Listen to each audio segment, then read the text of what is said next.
It's a triple mnemonic wall, double Voyage's End deck. Okay. So it's got a lot of control elements, and its win con, a little dorky, is 3 Benthic Giants. See, Fabiano's going to take a mulligan down here to at least 6 cards while Tietze takes a look at his hand. The other matchup you see at the top there, Peter Ingram versus Curtis Sheu. Quick look at Ingram's deck. He is white-black, 10.7 swamps, and we had a feeling when we were watching this draft that there was more than one player drafting black. We knew that Fabiano wasn't sure if Tietze was or wasn't. He clearly is, and now Ingram is as well. So that means the team of Ingram, Tietze, and Davis, they've got 2 black drafters on their team. And again, 10 planes, so he is base white is Ingram, a couple of swamps out here, but 3 black drafters, and this is where the sip of Hemlocks went, both of them in Ingram's deck. Yeah, now he's going to have a tough matchup against Curtis Sheu. I think Curtis probably ended up with the most coherent deck at the table. He's playing a red-white heroic deck, which actually pretty much came together. Almost all his creatures have heroic. He got 2 coordinated assaults and a battle-wise valor. On first glance, I would say his is the deck to beat at the table. Okay, so we found our heroic deck. That yeah, looks to and be I think he was the only one going for it. Gotcha. You take a look here while we have Fabiano and Tietze shuffling. You guys can kind of see in the bottom corner. We see the Smith versus Tietze or Smith versus Davis match we did have there for a moment as those guys were playing it out. But we see Fabiano and Tietze shuffling up. Both are taking a mulligan here, so they'll both be starting on at most 6 cards. Yeah, double. So I think the matchup between Tietze and Fabiano actually favors Fabiano. Okay. I don't think either deck particularly is going to be curving out. In Fabiano's deck, while it's really it's all over the place in what it wants to do, it has some extraordinarily powerful cards. Yeah. And if you watch this draft, he opened Agent of the Fates, Hythonia the Cruel, and Temerit the Murder King. There's not too much hard removal in Tietze's deck. I think he'll be very hard-pressed to answer Sages to Hythonia. Yeah, I think it's going to be very difficult for him to do. You take a look at removal for Tietze's deck, you're not going to find very much. He does have that Keepsake Gorgon, but other than that, he really doesn't have a lot of removal to work with. His mana's not great either. You see he's going to lead off with a swamp, as did Fabiano, so we're underway here. There's a red mana, and now there is the Deathblow Raider that we saw Fabiano pick up, and I believe pack number 3. Yeah, so you saw Fabiano. He has 1 Deathblow Raider. He also has 2 Ordeals of Erebos. We're going to see if he can get that combo online. We see in his hand that he does have Boon of Erebos, the combat chick. Looks like he does not have an Ordeal for it, though. He's got a 3 mana spell, and it is the Hammer of Porphyros. You're going to see Tietze take a look. We're going to bring it up, of course. It is the weapon of the Red God. Creatures Fabiano controls will have haste, and he's going to have, if the game does go a little bit longer, can start pumping out some 3/3s. Really, really good card. Yeah, he could do it if the game goes longer. He can also just do it immediately if he wants to get aggressive. It's difficult in his deck to make that decision because his deck needs a lot of lands in addition to wanting to be aggressive. See, Fabiano is going to enchant that Deathblow Raider with an Order of Erebos, so a little bit bigger, a little bit stronger, working towards the Pinata, as you like to call it. Yeah, I mean, and this is a creature that really likes wearing Ordeals because it has built-in regeneration. Yep. I mean, it usually will not trade because it's large to begin with. It's an ideal ordeal target. Yeah, and one thing that you look for within Tietze's deck, again, does he have removal? Does he have bounce spells? He's got 1 Griptide, but he is very removal light. He's going to add 5 mana, and there is a Gray Merchant, the first of 3 that Max does have in his deck. But not a great Gray Merchant, just a drain 2 and gain 2. Drain 2 right now. No, exactly. And that Deathblow Raider is really just going to be... Max is going to have his hands full trying to deal with it. Yeah, Max is going to be hard-pressed to stop a threat that's going to keep growing, and as you mentioned, can regenerate. Yes, it does have to attack a return, but you don't mind attacking with something that's going to grow every single turn, as he's going to come in for 2 more. And something that we mentioned yesterday, that you don't really care what happens when the Pinata breaks, but now Max has to know that next turn I'm going to have to discard 2 cards. Right. Gerard won't get the card that he wants to get. Max has a turn to plan, but he still will get 2 cards. Yeah. So will Max hold lands in his hand? He does have a swamp and an island over there. He does have Opaline Unicorn to be able to provide him with blue mana, so he doesn't necessarily need the island. But if the Opaline Unicorn were to go bye-bye, it would be difficult for him to cast those Horizon Chimeras, that Griptide, and that Thassa's Emissary. So decisions for Tietze. Yeah, he's a little behind on the board because he doesn't really have an answer to this Deathblow Raider. He also has to just be conscious of the fact that there's a Hammer of Purphoros. It's not too scary because Fabiano has missed land drops for a couple turns here. Yeah. But the fact that he can put out a haste threat at any moment, that is scary. So in comes the Gray Merchant. Tietze saying, I'm not going to be able to block with this profitably. Going to come across for 2. Knocks Fabiano down to 16. And now we see Vulpine Goliath. Goliath online indeed. Now that thing is a 6'5", I believe? Just a 6'5" trampling fox. Just a 6'5". Fabiano looks like he might have some end-of-turn effects here. Well, he could make a 3/3 on end step. That would be very all-in play. Yeah, I'd be surprised if he was to activate the hammer, and he's not going to. So right now we're looking at 2-3, so we're looking at 4-5. It's already a 4/5. Yeah, and it's going to be a 5/6. Yeah, which lets it win in combat due to regeneration against the Vulpine Goliath. Right, and that's why I really like the combination of Deathbellow Raider and Ordeals. Like I said, Gerard's deck has a lot of good avenues attack. This is where it looks like an aggro deck. The fun part to that is it's not always an aggro deck. A lot of its cards work the other way. Let's see what he's casting here. So go ahead and boy. Steal Vulpine Goliath. And Scry 1. This is a huge, huge play from Fabiano. The Portent of Betrayal. Yeah, Portent of Betrayal. So that's Threaten, Scry 1. Yep. This looks to be an attack for 11. Yep. And now Tietze is going to have to slow way down. Also, he's going to have to discard 2 cards. Now, Fabiano is going to have to get in with both these creatures, of course. I can't imagine he doesn't turn both sideways. There we go. Trigger that order.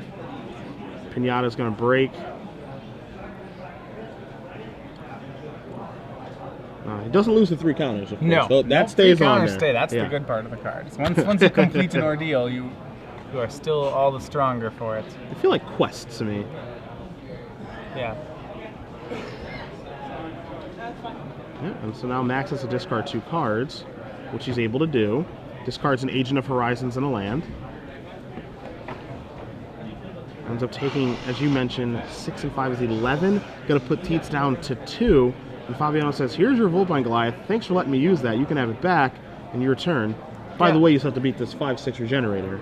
Exactly. Tietze can swing back for 9, but Fabiano is at 16 at the moment. So it looks like on his upkeep is when Tietze is going to cast Horizon Chimera so that he can draw a card and gain a life. The worry for Tietze here, or for Fabiano, is that Tietze can start chump blocking and trying to counter race. Yep. But remember, that Hammer of Purphoros will come in handy if he chooses to do that.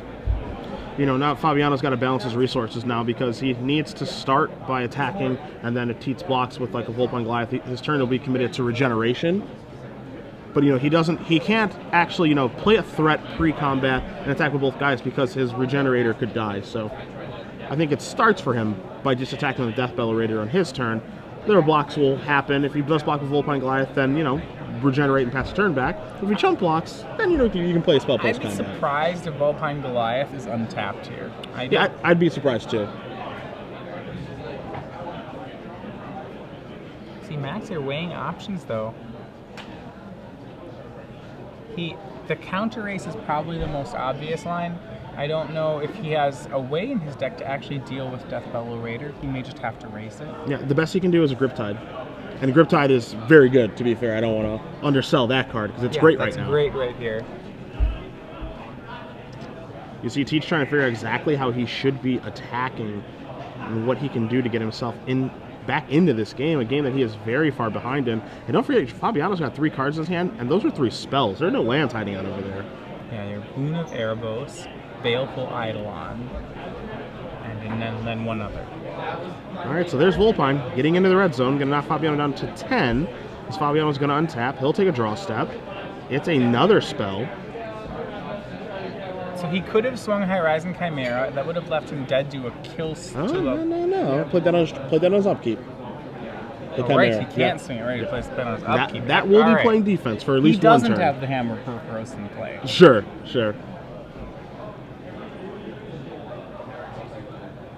For how many keywords are on that Chimera, it wouldn't surprise me if haste was thrown on there too. Absolutely. It's a flying flash trample Yep. with an ability.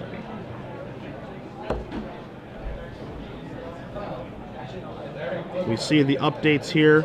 Peter Ingram on the top shelf has defeated Curtis Sheu in game number 1, while on the bottom, current defending invitational winner Eric Smith takes game 1 over Jim Davis. So both teams sitting in a draw right now. See which one of these two between Tietze and Fabiano can put them ahead in their quest to be the Team Seal champion here in Worcester.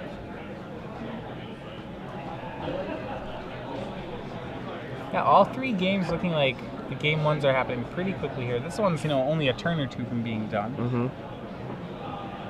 Pretty quick format. I think I was expecting it to be slower initially. I really was. But it feels like it's a pretty quick, fast format. He has no choice, so Gerard's going to swing in with Death Bellow Raider.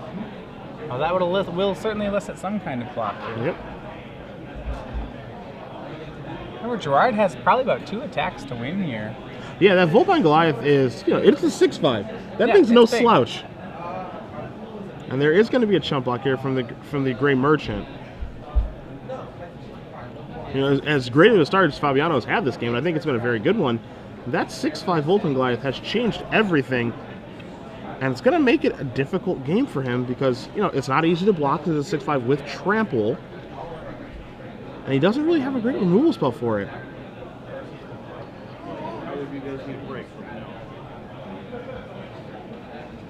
So what is Gerard going to do in his second main phase? That's the big question here. Well, he has a pair of Baleful Eidolons. You may see him make one of them as a blocker, and then make a 3/3 with the hammer. Wow, he's going to pass a turn back.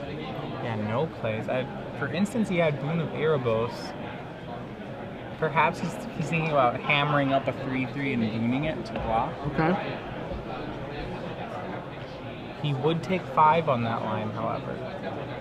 Tietze going to go up to 4, drawing a card, triggering the Horizon Chimera. Good morning, everyone, and welcome to StarCityGames.com Worcester. We've got a standard open starting up today at 10 a.m., so you have just under a half an hour to get yourself registered. We've got 4 stations open here at the main event stage. Also, make sure to stop by and see our altarists, Lindsay Burley, Jacqueline Foglia, and Shayla Schultes. Right over by the SCG Live booth. You hear Star City's own Jared Silva making announcements for our standard open. Registration is right up at the main stage. You just need $40 and your DCI number. Standard open will be covering after this. I'm expecting a lot of players, a lot of rounds, probably a 10-rounder today. Max plays around what could have been a combat trigger. He just swings Horizon Chimera. That puts Gerard to 7. Makes life total 7 and 4. He's going to hammer up here on the end step. All right. So there's your 3/3.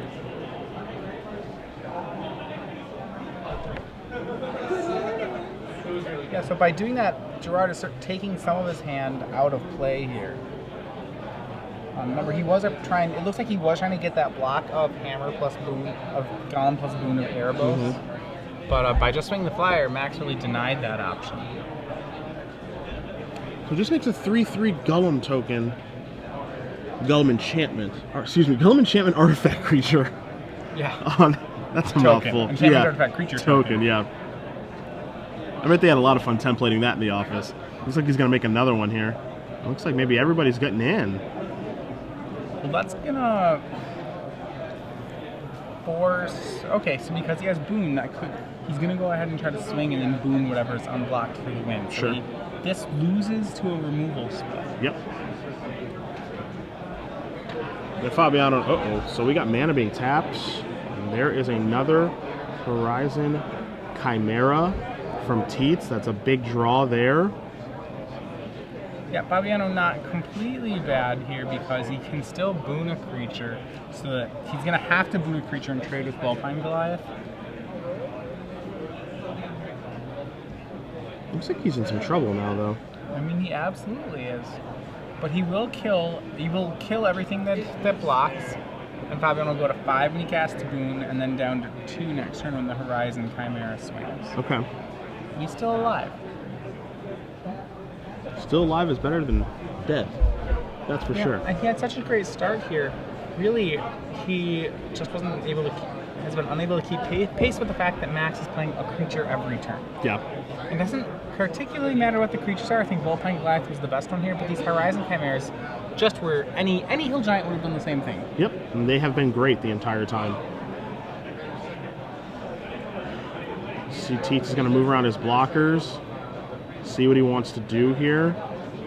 Certainly a big decision to make. And we'll bring up Boon of Erebos on the screen for you guys so you can see the combat trick that Tietze is probably trying to play around. Again, target creature gets +2/+0 until end of turn, regenerate it, but you lose 2 life. Right, and that 2 life right now is a pretty relevant cost. Oh, we put Fabiano down to 5. Yep. That knocks a turn off his clock. And if Max is familiar with the tricks in this format, Boon of Erebos, pretty much the only trick you can have for 1 black. In this format, the only other 1 black spell is Viper's Kiss, which is an aura. Okay. So I believe that's the only instant you can be playing at 1 black. So we see some blocks here from Max. Sorry, there's also Dark Betrayal in black, Yep. but that's not relevant here as Max does not have a black creature to play. So we see some blocks. Tietze again, really moving things around, talking with Ingram up at the top, trying to figure out exactly what the best blocks are. How familiar are these guys with the format yet? How familiar are they with Boon of Erebos being the trick that you can have for a single black in this situation?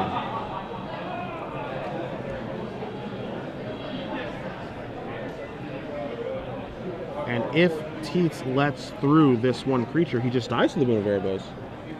Yeah, he can't let through a creature. So if he remembers that Boon of Erebos is a card, then he will not let a single creature through. And Boon is actually just good in this situation. Even though Fabiano's going to lose 2 and have to go to 5, it's going to be good in this situation no matter what.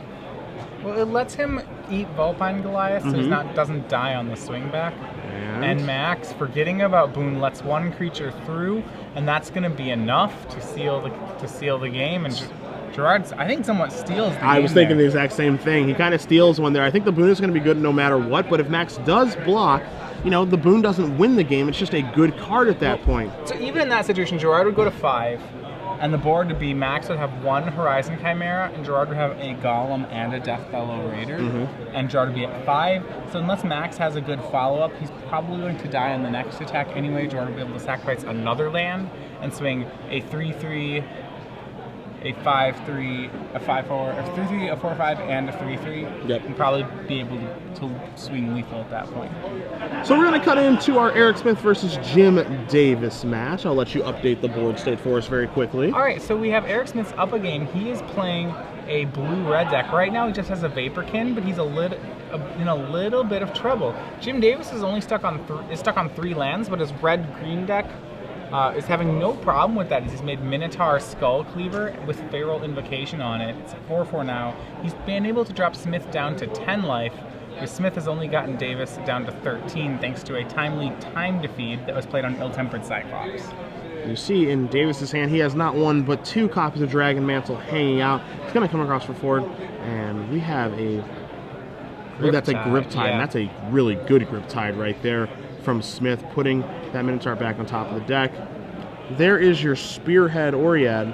And I think when you play with so many cards with Bestow in the set, you start getting comfortable throwing auras on your creatures, and you forget that some auras don't have Bestow. When they don't have Bestow, cards like Griptide and Voyage's End are just fantastic. Once again, you're playing auras against a blue deck. Surprise, it's something you still don't want to be doing. We see an Omen Speaker here from Smith, a little Scry 2 action, get a little bit deeper for card selection, see if he can close out this game. He is sitting at 10, so he is behind in the life total race. Yeah, he's behind, but Davis has so many dead cards. Right now, Davis is stuck on 3 lands. He knows he's going to be drawing another Minotaur Skull Cleaver next turn, and his lands are Forest Mountain. When you have a pair of cards in your hand like Dragon Mantle, those won't even be cards this game. Yeah. I just can't imagine a game going late enough where Jim will actually cast it.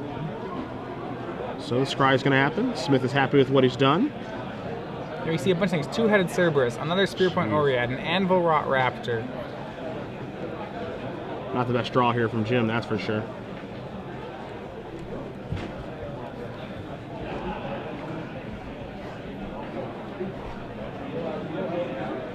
Yeah, looks like he even has Flame Cast Wheel right now in his hand. And that's expensive. Yeah, so it's a lot of cards. You think Wheel, Mantle, those are cards you actually just can't play this game. So only about half his hand is relevant at the moment. And some of it, Two-Headed Cerberus can't even get through the 1/3 that's on the board. And if you're looking for positives, of course, Davis sitting at 13. So he's actually doing decent from a life total aspect. But again, when your opponent just got done scrying and kept a card on the top, potentially 2, it's tough. Because there's your Minotaur, there's your trigger, and now he's going to get into the red zone. He's going to swing back, and he just has to hope that Eric doesn't have removal, but that hope will be not that hopeful. Eric has a Lightning Strike. So Eric's going to draw his card. We're going to see Vaporkin get in the red zone and the Omen Speaker as well. So Davis is going to go down to 10. Tie ball game. And the follow-up is the Benthic Giant. Benthic Giant is one Giant. of 3. He has 3 Benthic Giants in his deck as the finisher. It's a 4/5 hexproof with no other abilities. I think the reason it's so, you think, wow, that guy's really expensive, is because this is a set with so many auras in it that hexproof is just a very powerful ability. This guy's really hard for Jim's deck to deal with. And I think just in general, this matchup's pretty good for Eric. He has a 4/5s to close out the game. On top of that, Eric has 2 Lightning Strikes and 1 Magma Jet, which all are very good against what Jim's trying to do. So Eric's deck looks pretty good, at least in this matchup. Yeah, in this matchup, those early removal spells plus Benthic Giants really look like they can carry a game. And there is your 6-mana 4/5 hexproofer. Yeah, this is a card which it looks like Eric's a big fan of. Like I said, he drafted 3 and decided to run all 3. What's interesting about it is that it's hard to evaluate. Like, this is normally not a good card, but because it's like that, it's an aura-based set, it goes up in value. Interesting decision here. Eric decided to run 3 Benthic Giants. He's running 0 Annuls. He has 2 which he drafted and just isn't running any of them. A little surprised to see those hanging out in the sideboard. A card I really, really like in this format with all the bestow and the enchant creatures and enchant artifact creatures and what have you. A lot of targets most times. So here's an endorsement for you, which I kind of want to discuss. He's running 3 Benthic Giants, and he's not running the Sealock monster he drafted. So we'll get Sealock monster up here in a second, but if you had to run, clearly they're the same role, right? They're finishers. Yep. Sealock monster and Benthic Giant. Eric, what I'm reading from that is he just believes Benthic Giant's the better card. I think he's reading that Benthic Giant is a better card, 1. 2, you take a look at his teammates' decks. How many blue decks are on that side? He's the only one. Wow, okay. So, when you talk with the team about, who's in blue, okay, none of us are. So the Sealock monster you would think would be good against that I would position. think two of my opponents are blue. I'd say about half a table is blue. You take a look at the opposing team, only one of them is blue, and barely blue at that, which is Max Teed splashing blue off 3 islands. So maybe they got it correct. Yeah, I mean, you see the Dragon Mantle. Jim Davis is frantically trying to find another land. He cantrips off Dragon Mantle and does not get it.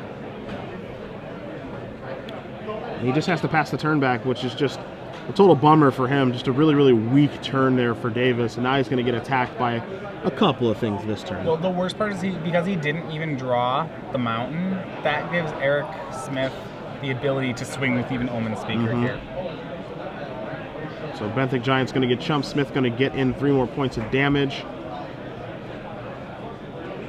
See what his follow-up is going to be. He's going to draw 3 mill 3.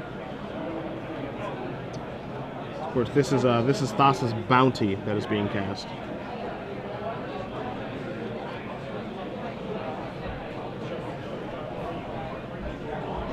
Alright, so yeah, Thassa's Bounty is just going to reload with more fuel. Jim finally hits his 4th land. Right on time. Yeah.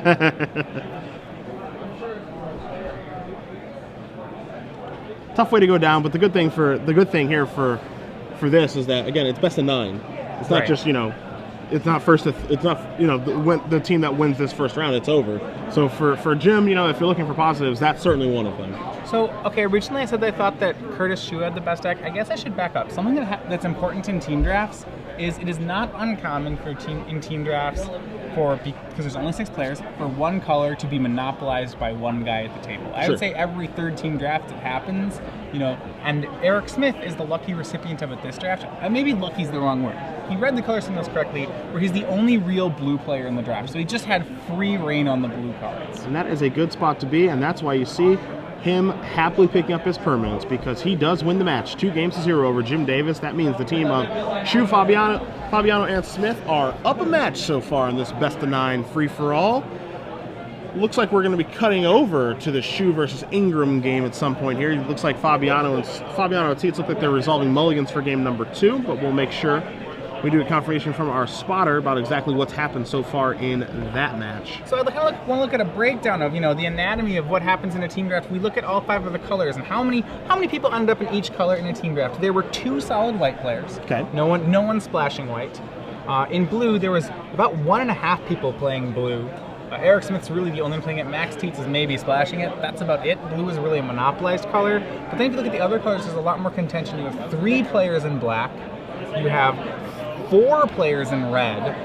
And then you have 2 players in green. So it really, red was really the fought over color with black coming close behind. Yeah. So now we come to Curtis Sheu versus Peter Ingram. We got Ingram up a game. You see 2 white decks battling it out. You see a chained to the rocks on Sheu's side. What else do we see over there, Matthias, so we can update this board state for our viewers? So there's chained to the rocks.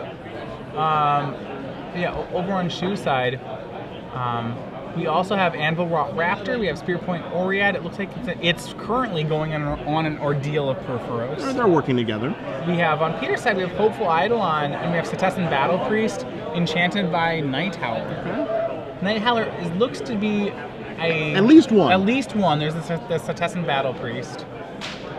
And there is some permanent on the Change to the Rocks, but I'm not sure what it is. I'm not sure what Chain to the Rocks is taking care of, but we do see it's under it. So it's some creatures under it. We do see a Sip of Hemlock here, destroy creature, and we don't see the Bestow creature come into play. Right, because it was just being enchanted by Ordeal. Okay, it was an Ordeal. Sorry, I thought it was okay, it was an Ordeal. I thought it was the I know, right? We're so used to seeing auras do something that when you see the old 2-for-1 on an aura, you're like, oh yeah, auras do that. Oh, gross. Yeah, it's like, why didn't he have something come into play? Nothing just falls off anymore. No, some of the auras are just auras. Boring. I know Ingram looks to be up pretty solid here. I'd said that I thought Sheu had the best deck at the table. It's looking like it's having a lot of trouble dealing with Ingram's black-white deck, actually. Yeah, Peter looks to be doing just fine. Again, his deck has 2 copies of God's Willing. He has a Heliod, God of the Sun, Hopeful Eidolon, which we do see in play over there. He's got a Setessan Griffin, a Traveling Philosopher, 2 copies of Wingsteed Rider. So he's got a pretty nice-looking black-white deck. 2 Sip of Hemlocks, 2 copies of Cavern Lampat as well. Yeah, it really a Sentry of the Underworld. His deck's lacking a little focus, but it's strong. Yeah. So Peter Ingram's is playing a good stuff kind of deck. We also have, whereas Curtis's deck is really a synergy-based deck. He has a bunch of heroic cards, and he's going for a heroic mechanic because some of his cards are a little weaker on their own. But we do see here Hopeful Eidolon bestowed on Anvil Rot Raptor. That's going to pull Sheu back ahead in the race as he now has a 3/2 flying first strike lifelink in the bird. And that's going to demand another answer from Ingram. Ingram's a little short on removal. He does have 2 Sip of Hemlocks, but we saw one of those being used already. He does not have other removal spells, which he really may need against this lifelinker. It looks like he's in a world of trouble right now. But back and forth we are going to go here. Sheu's going to untap his lands. He's going to draw a card. You see the life totals here of 13-8. Yeah, well, there's lifelink on both sides. Yeah. That's the thing. These Hopeful Eidolons are making the race very silly right now. We do see one answer. Sheu has drawn a Divine Verdict. A lot of those in the draft. I think both teams have to know that, right? I mean, Fabiano got 3, which he's not running, which means everybody has saw them going around and around. Ooh, aggressive. I like it. So he's going to use the Battle-Wise Valor to pump, put 2 more damage through, and scry. Yeah, I'm not a huge fan of this because this means he cannot hold up Divine Verdict, which is something I feel that he needs to do right now. If he wants to play a race game. Nice. He's happy. You see the life total switch from 13-8 now in Sheu's favor. Yeah, he must be really feeling pressure here. He's worried about a combat trick or something from Ingram just actually knocking him to 0. Because this game is not actually about... Well, it's about racing, but it's really whoever gets the other guy's lifelinker off the table first is in a really good situation. Both players have a 3-power lifelinker. So it's really just Peter Ingram right now, he has a the Night Howler is a 2/2. Yeah, he's just getting in for a little bit of So damage. he's basically gaining 3 each turn. And what do we have here? This looks like Chosen by Heliod. Chosen by Heliod. Ooh. And Ray of Dissolution is going to be cast in response to the Chosen by Heliod. I think it's so fascinating. People, because this is an aura set, players forget that when you cast an aura, you're opening yourself to get 2 for 1. Yep. And so they're just like, everybody's like, oh yeah, and just running auras out there. And then this is, I think, the 3rd time just this round we've seen a bunch of 2 for 1s get happen. Now this is a God's Willing. Yes, this time, though, the 2 for 1 is dodged. So yeah, God's Willing scries 1. Yep. And actually, this is a great interaction. He's going to get to scry 1. And then when Chosen Heliod resolves, well, it doesn't resolve. Doesn't resolve because pro white. You had to give it pro white. Yep. So still a good play by Sheu then. Yeah, I agree. I was going to say when Chosen Heliod resolves, he gets to draw the card after a scry. But unfortunately, they are both white cards. So after the dust settles there, Ingram going to gain a little bit of life. Sheu going to go down a little bit as well. Now Sheu going to come across in the air again. He kept the card on top of the scry. Yeah, each turn, Sheu is swinging 3 lifelink.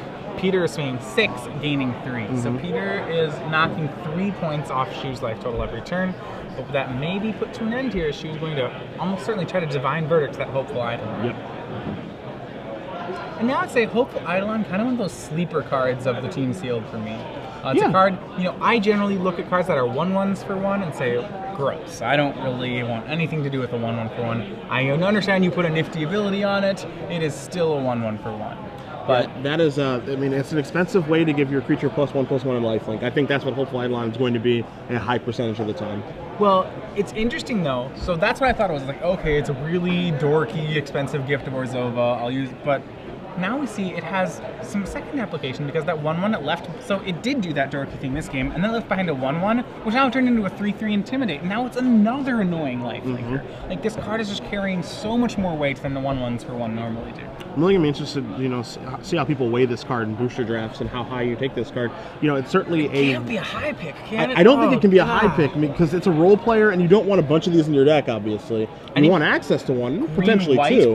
Green-white probably is the most in the market for it, right? Yeah. I'll play my big creature and then give it lifelink. Yep. There's an Observant Alseid. Yeah, that's Observant Alseid is going to go on to Setessan Battle Priest. Battle Priest now is a 5-power. It's angry.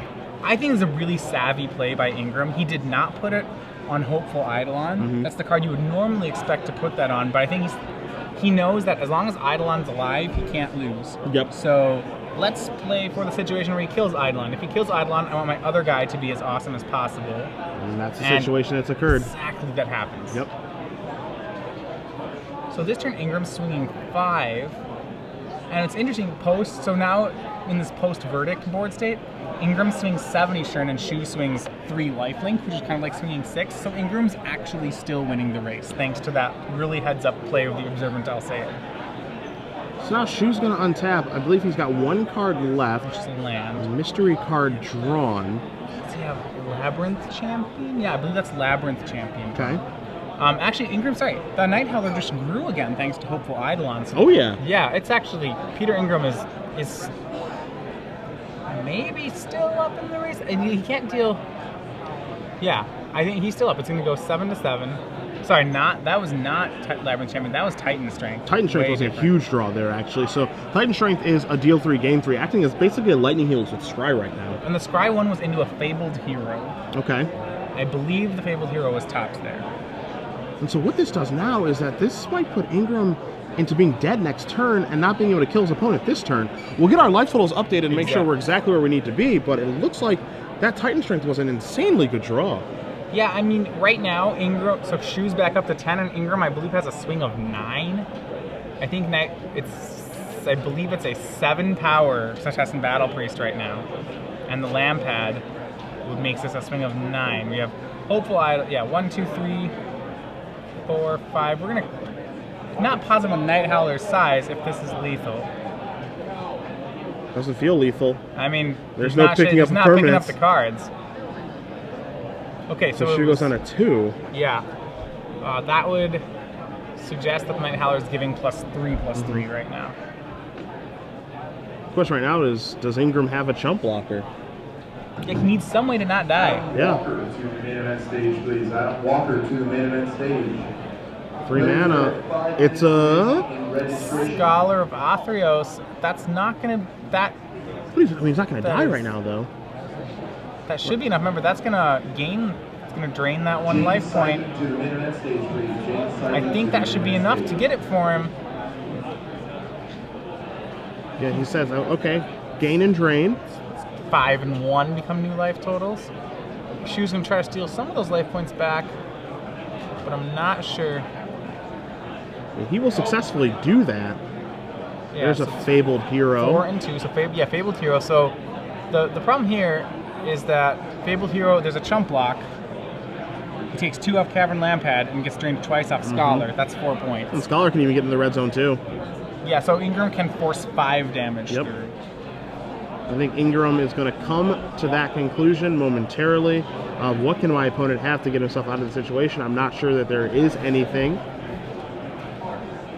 You see him reaching with his Vigilance Creature. Yep, and he's going to turn them all into the red zone. Fabled Hero gets in front of the biggest creature. Damage will resolve, activates, and that is going to do it. So Peter Ingram is going to defeat Curtis Sheu, and this match is tied up at 1-1.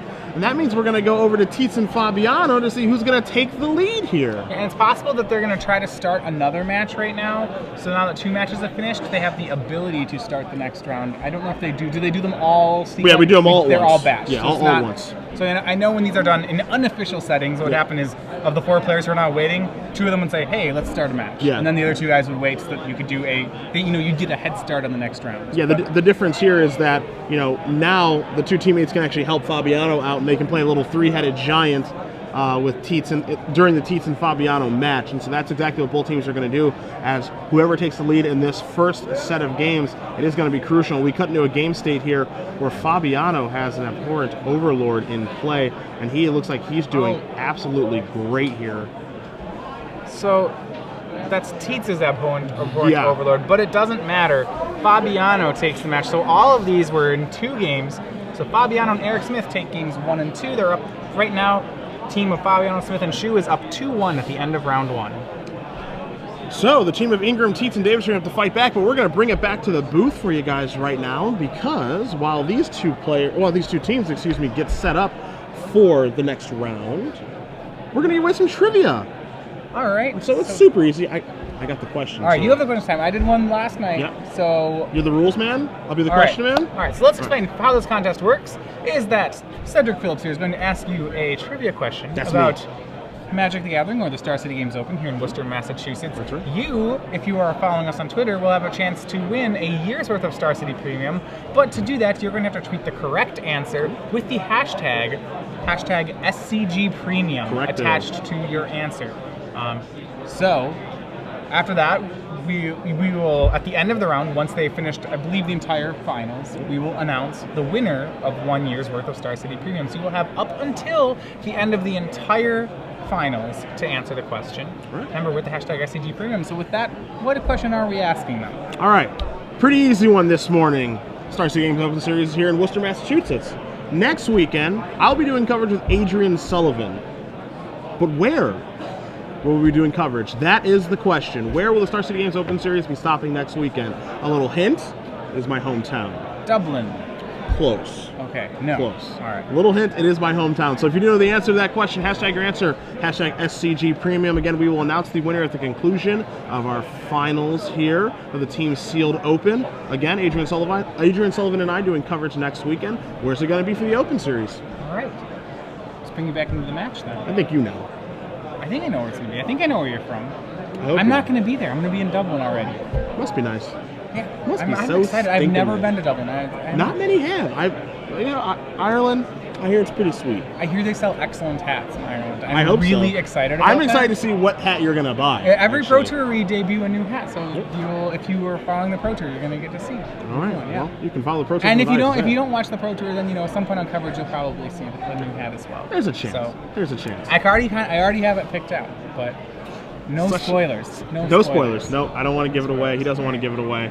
we're going to cut back to our... Actually, no, what we're not going to do, we're going to do is we're going to cut to a quick commercial, actually, because while the players are getting set up, we don't want you guys just to look at them getting set up. So what we're actually going to do is we're going to cut to something that the announcement was made when you and Ruben were in the booth. Okay. About the gold rush.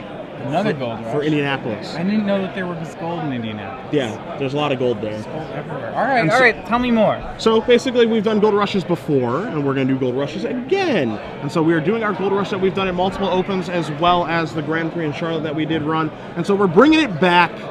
We're doing it big for the Invitational in Indianapolis. So you can check out this quick commercial for that, and then we will come back and we will play the second round between these two teams to see if we can get ourselves a champion here this morning in Worcester, Massachusetts. Thank you for coming out. Please go ahead and open up your Gold Rush envelopes.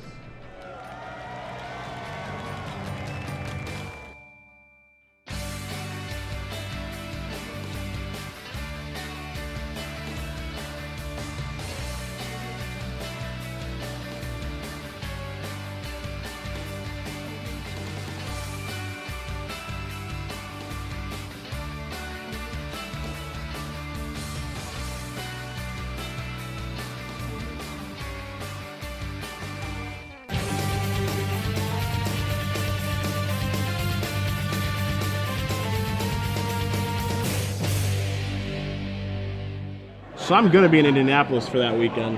I'm going to be battling for once. I'm super excited. You're playing Goblins? I will be playing Goblins in Legacy. I do not what I'll be playing. I'm gonna meta. I'm gonna play Tivdar's Crusade. Really cool, dude. Yep. Really cool. You're going to play Tivdar Thorn too? Which one's better against you? I know Crusade wipes your board, but actually Thorn might just be not better. telling. How about that? I'll tell you. All right, you know what? I'll just have to run them both. I'll tell you one thing that did happen. A brief story before we cut back to the match. I was streaming on Magic Online, and everyone knows that I play Goblins when I'm streaming. Did someone just show up with like Tivdars and Tivdar's Crusade? Yes, actually. I joined a 2-man queue, and someone showed up with Tivdars. You know what the guy's doing? He's watching your stream. He's like, Cedric, click on an empty queue, click on an empty queue, and he watches you join. And he's like, bam! Yeah, this happened. Tivdar Thorn. I respect that guy so much. Foothill Guide. The Red Sphere. I'm trying to think of like the 2-mana pro red guys. There's like Firewalk. Yeah, there's like knights and stuff. Yeah, like stuff like that. How'd the match go? I won. That's really sad. I actually won. Because like, so first what happened is like the guy played a Foothill guy, and I was like, that's kind of cute. Like, this guy probably just doesn't have like a lot of legacy cards on Magic Online. He just likes like his white deck. And then actually he played like a core Firewalker, and I'm like, that's kind of cool. And the next time he played Tivdar Thorn. Did you siege gang him out? Is that what happened? Yeah. Okay. Yeah, and like then he just got playing like more red cards, and I was just like, or anti-red cards, and I'm like, oh, I see what's going on here. You're getting meta, dog. Yeah, I'm being trolled in like the worst way possible. But I ended up getting out of it alive and winning the match in 3 games. Just shows you how good Goblins is. Unbeatable deck. Good. Best strategy. Come on. We have people in the finals who love Goblins, just like I do. Man, I'm trying to think of the best way to troll Goblins. I know that Patrick Sullivan's been trolled by people main decking Warmth before. Wow. Which is, that's just mean. I mean, yeah, that's Maybe hard. That's hard to mean. beat if you're lava spiking them when I'm playing Warmth's main deck. You could Sabos Decree me. Okay. That'd be like really rude. What if I just like had 4 main deck engineered plagues? Also, I would not appreciate that very much. That's probably that one's like the best one. Whenever I just like main deck all these E-plagues. Yeah, and like ways to find them. Yeah. Enlightened Tutors, E-plague, stuff like that. But yeah, I would appreciate it if you did. If I stick 2 of them, can you win? No. Okay. Dead. All right. Absolutely dead. As we're going to cut to our next match, we're going to watch Max Tietze versus Eric Smith, a battle of invitational champions and goblin lovers. So that's where we're going next. We'll get those deck lists up right now. We saw Tietze lose to Fabiano. And he's he's 0-1. He's got his 8-4, 6-swamp, 3 island deck. Smith took down Jim Davis last round. Yep. So right now, 1-0 versus an 0-1 deck. We're going to see Smith's deck is blue-red, as we saw before. That was that Benthic Giant deck. I like Smith's deck. I do. I didn't like it originally, but now I like it. Yeah. I was wrong. I'm not in love with Tietze's deck. His deck just looks like pretty unfocused. His Gray Merchants aren't very good. His Ancient Horizons are just 3/2s that he's splashing to actually have the activation on. Voyaging Satyr, while it is a good card, he's not really accelerating it very much either. The best card in his deck is arguably his Horizon Chimeras, which if that's your best card, I don't think your deck is really all that great. Yeah, I think that Tietze's deck didn't really come together.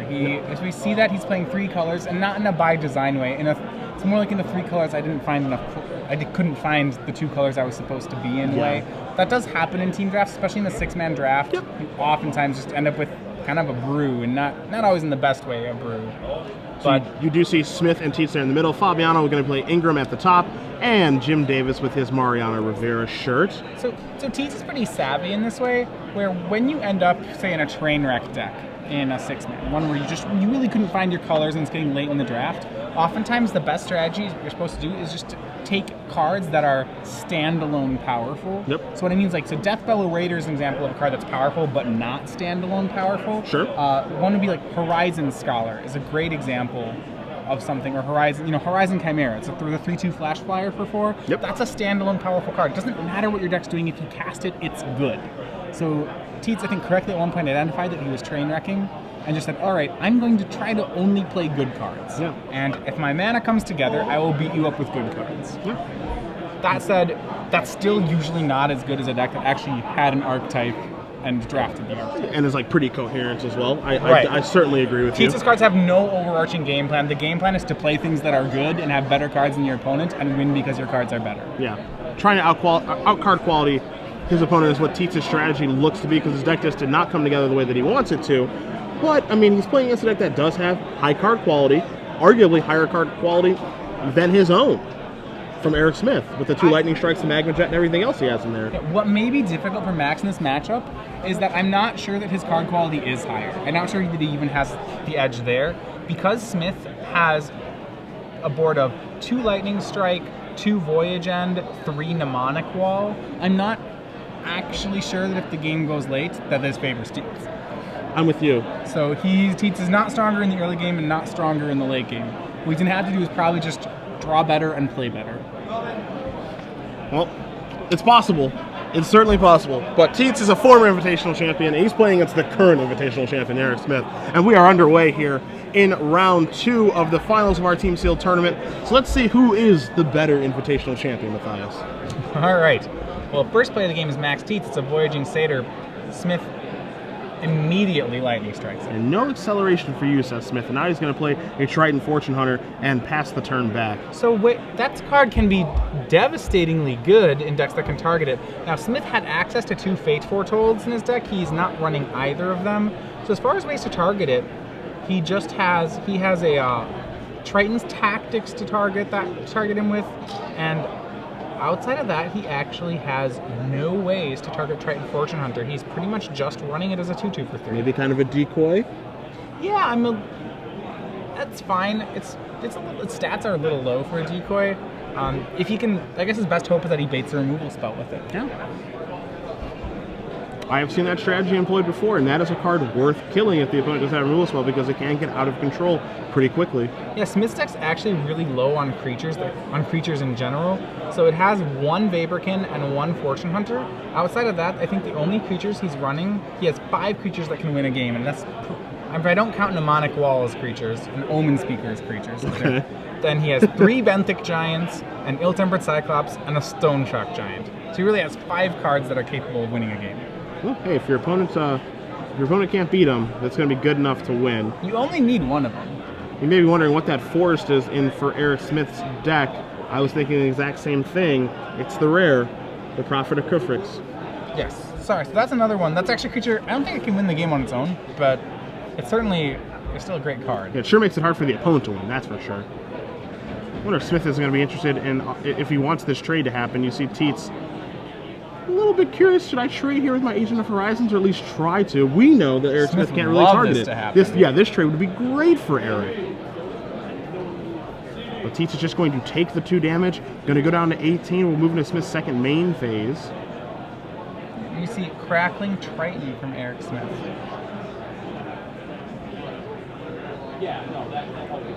So Tietze is going to untap. You see the Triton on the screen there for you. 2 mana, 2/3. Activation is something that Smith can actually do. This is actually a way for him to win the game too, honestly. Well, it's a removal spell for sure.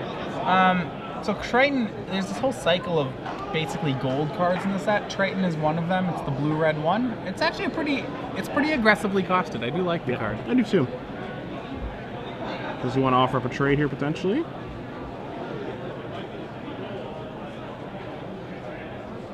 Tietze just coming on in with the Agent of Horizons. And Smith says, I will block. Do you want to trade? Absolutely. Well, that trade was going to happen regardless. Yeah, one way or another, One way right? or another, that trade was going to happen. Smith's pretty happy because he didn't have to pay 3 mana for it that way. So now Tietze looks like he's got a land to play. You see an island in his hand right now as well. So he's going to play a forest. He's going to follow that up with Nylea's Emissary. Yep, Nylea's Emissary here is just a 3/3 trample. And now we see one of those 5 finishers from Eric's deck. It's going to be the Stone Shock Giant. He falls in my category, and I said of big dumb creatures with bigger, dumber monsters costs. A 5/4 for 5 that for 8 mana gets bigger and makes guys not be able to block for a turn. Tough thing here for Tietze too is that, you know, again, when we saw his deck against Fabiano, he doesn't have removal. He has Ugg Riptide. That's it. So a Stone Shock Giant can actually just win the game on its own because he can't really get it off the table. Yeah. In this matchup, not having removal isn't particularly bad because the only creatures Smith wins with are this Stone Shock Giant and Benthic Giants. Sure. And removal doesn't really help against Benthic Giants anyway. So I think if you were if you were all removal spell deck, this would be way worse than what Max has. Kind of the way to remove Smith's creatures is to beat them up with your own creatures. Sure. That's the best way to beat up kill a Hex creature. And because Tietze is all threats, that's not bad for him. Emissary is going to come in. There's your Gray Merchant going to come in. Gain 2, drain 2. Exactly what that's going to do. Again, Tietze has 3 of those. They're just not at the best in his deck, unfortunately. It's a lot of colors, so it's a really big highway robber in a lot of ways. Yeah. Smith comes in immediately, and now there is the Benthic Giant. So he's got some big booms on the table. 2 giants, Stone Shock and Benthic. Amusingly enough, the 5-drop hits harder than the 6-drop. But yeah, and that's what I said, it's fine that Tietze has no removal. It's not like it would do anything anyway. True. But can he beat these 2 large creatures? That's the question. Yeah, he still might not be able to beat them. Yeah. That is completely true. Yeah, that's where the issue lies, is that Smith can just say, all right, attack your face. I remember there's a lot, sometimes in this format, the large creatures can be really large.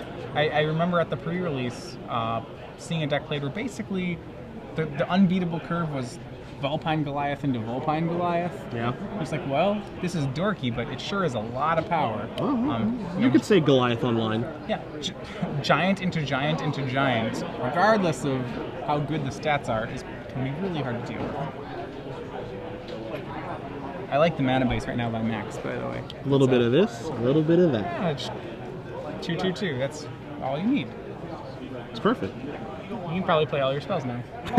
I would hope he could play all his spells if he has green, black, blue. If he had Arbor Colossus, he couldn't play it, but he doesn't. So it's fine. He can play everything. I was trying to think of cards with triple mana symbols. That's about maybe the only one. Now I'm sure it's not, but that's the only one I can come up with. That's the only one I can think of off the top of my head as well right now. Someone on Twitter is going to tell me I'm wrong, and then yeah, it's going to happen.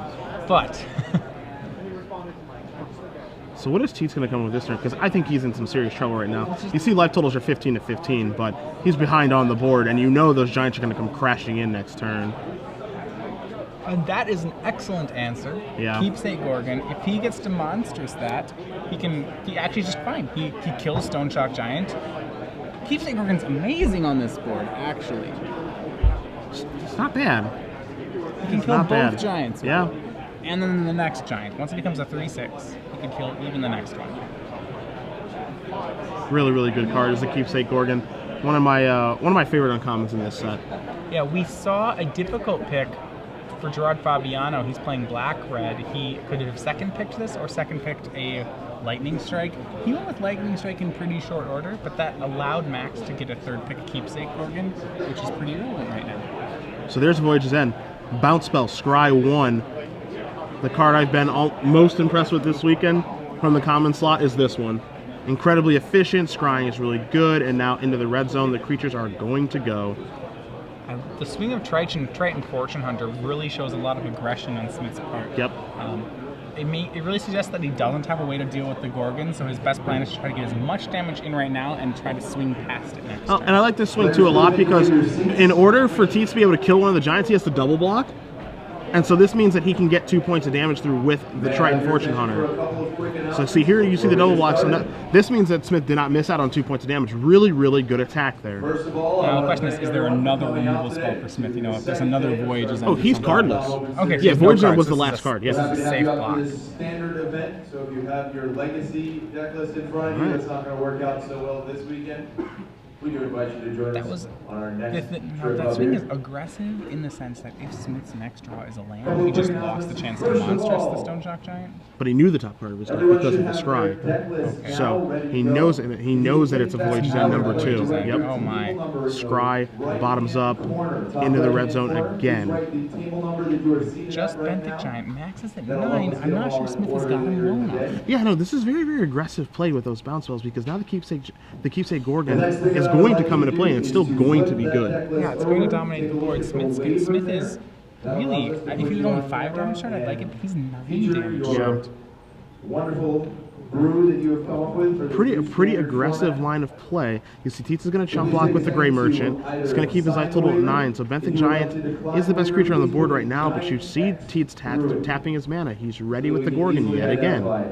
I'm not sure I like this line. I think it's possible that Smith could have built a line around Stone Shock Giant and Voyage's End, where he just uses the Voyage's Ends to protect and rebuy his Stone Shock Giant and get 2 swings through. It certainly is a more controlling line, but it does help him push a little more damage. I mean, I guess the thought process can be is, you know, he does have 3 copies of the Mnemonic Wall too. So he's like, if I draw a Mnemonic Wall, I can get back my Voyage's End, bounce your guy, scry again, keep that going. So we can have a lot of mnemonic walls. The bigger issue is that he only has the 1 Stone Shock Giant. What he does get to do with mnemonic wall here is he can use mnemonic wall plus Voyage's End if he draws it. It actually has a 7 mana. You can continue to bounce your mnemonic wall, recast, bounce, recast. Yep, control your draw step. You can control your draw step and basically maze of it a block, an attacker, which right now Max has no answer for. Yep. I know it's one of those really fun plays that Blue Mages like to do sometimes, where you just make the game take forever and slowly improve your own draws. Sure. And also, I'm going to give you 1 minute. That's your kind of magic, right? Oh yeah, Yeah, absolutely. you love it. You know that what that is? It's a 7 mana scry one with buyback. I mean, that's sweet. What else would I want to cast? I just threw up my mouth a little bit. So I'll give you 1 minute to count it out. You see Thassa's Bounty. Pretty good right now, actually. Yeah, absolutely. That's like the perfect card right now. I mean, it's like, I don't want to compare it to Opportunity because Opportunity was just insane, but draw 3 right now is very good for Smith. It looks like he drew a land, a Triton Tactics, and then a red card. He's going to get in for 2 in the air and basically say, hey, do you want to kill this with your Gorgon? I think Tietze does want to pull the trigger here. Tietze has to? Yeah. That's what happened. Vaporkin is going to go down here. The Gorgon is now a 3/6. Okay, right before the judges collect the deck lists, I'd like to Passes ask the turn back is what Smith does. So Tietze is going to untap. He's going to draw a card. Doesn't look like he's drawn anything really good over the past couple of turns. I believe he has an ill-tempered Cyclops. This is red card. Okay. For Smith's side. Mm-hmm. Yep.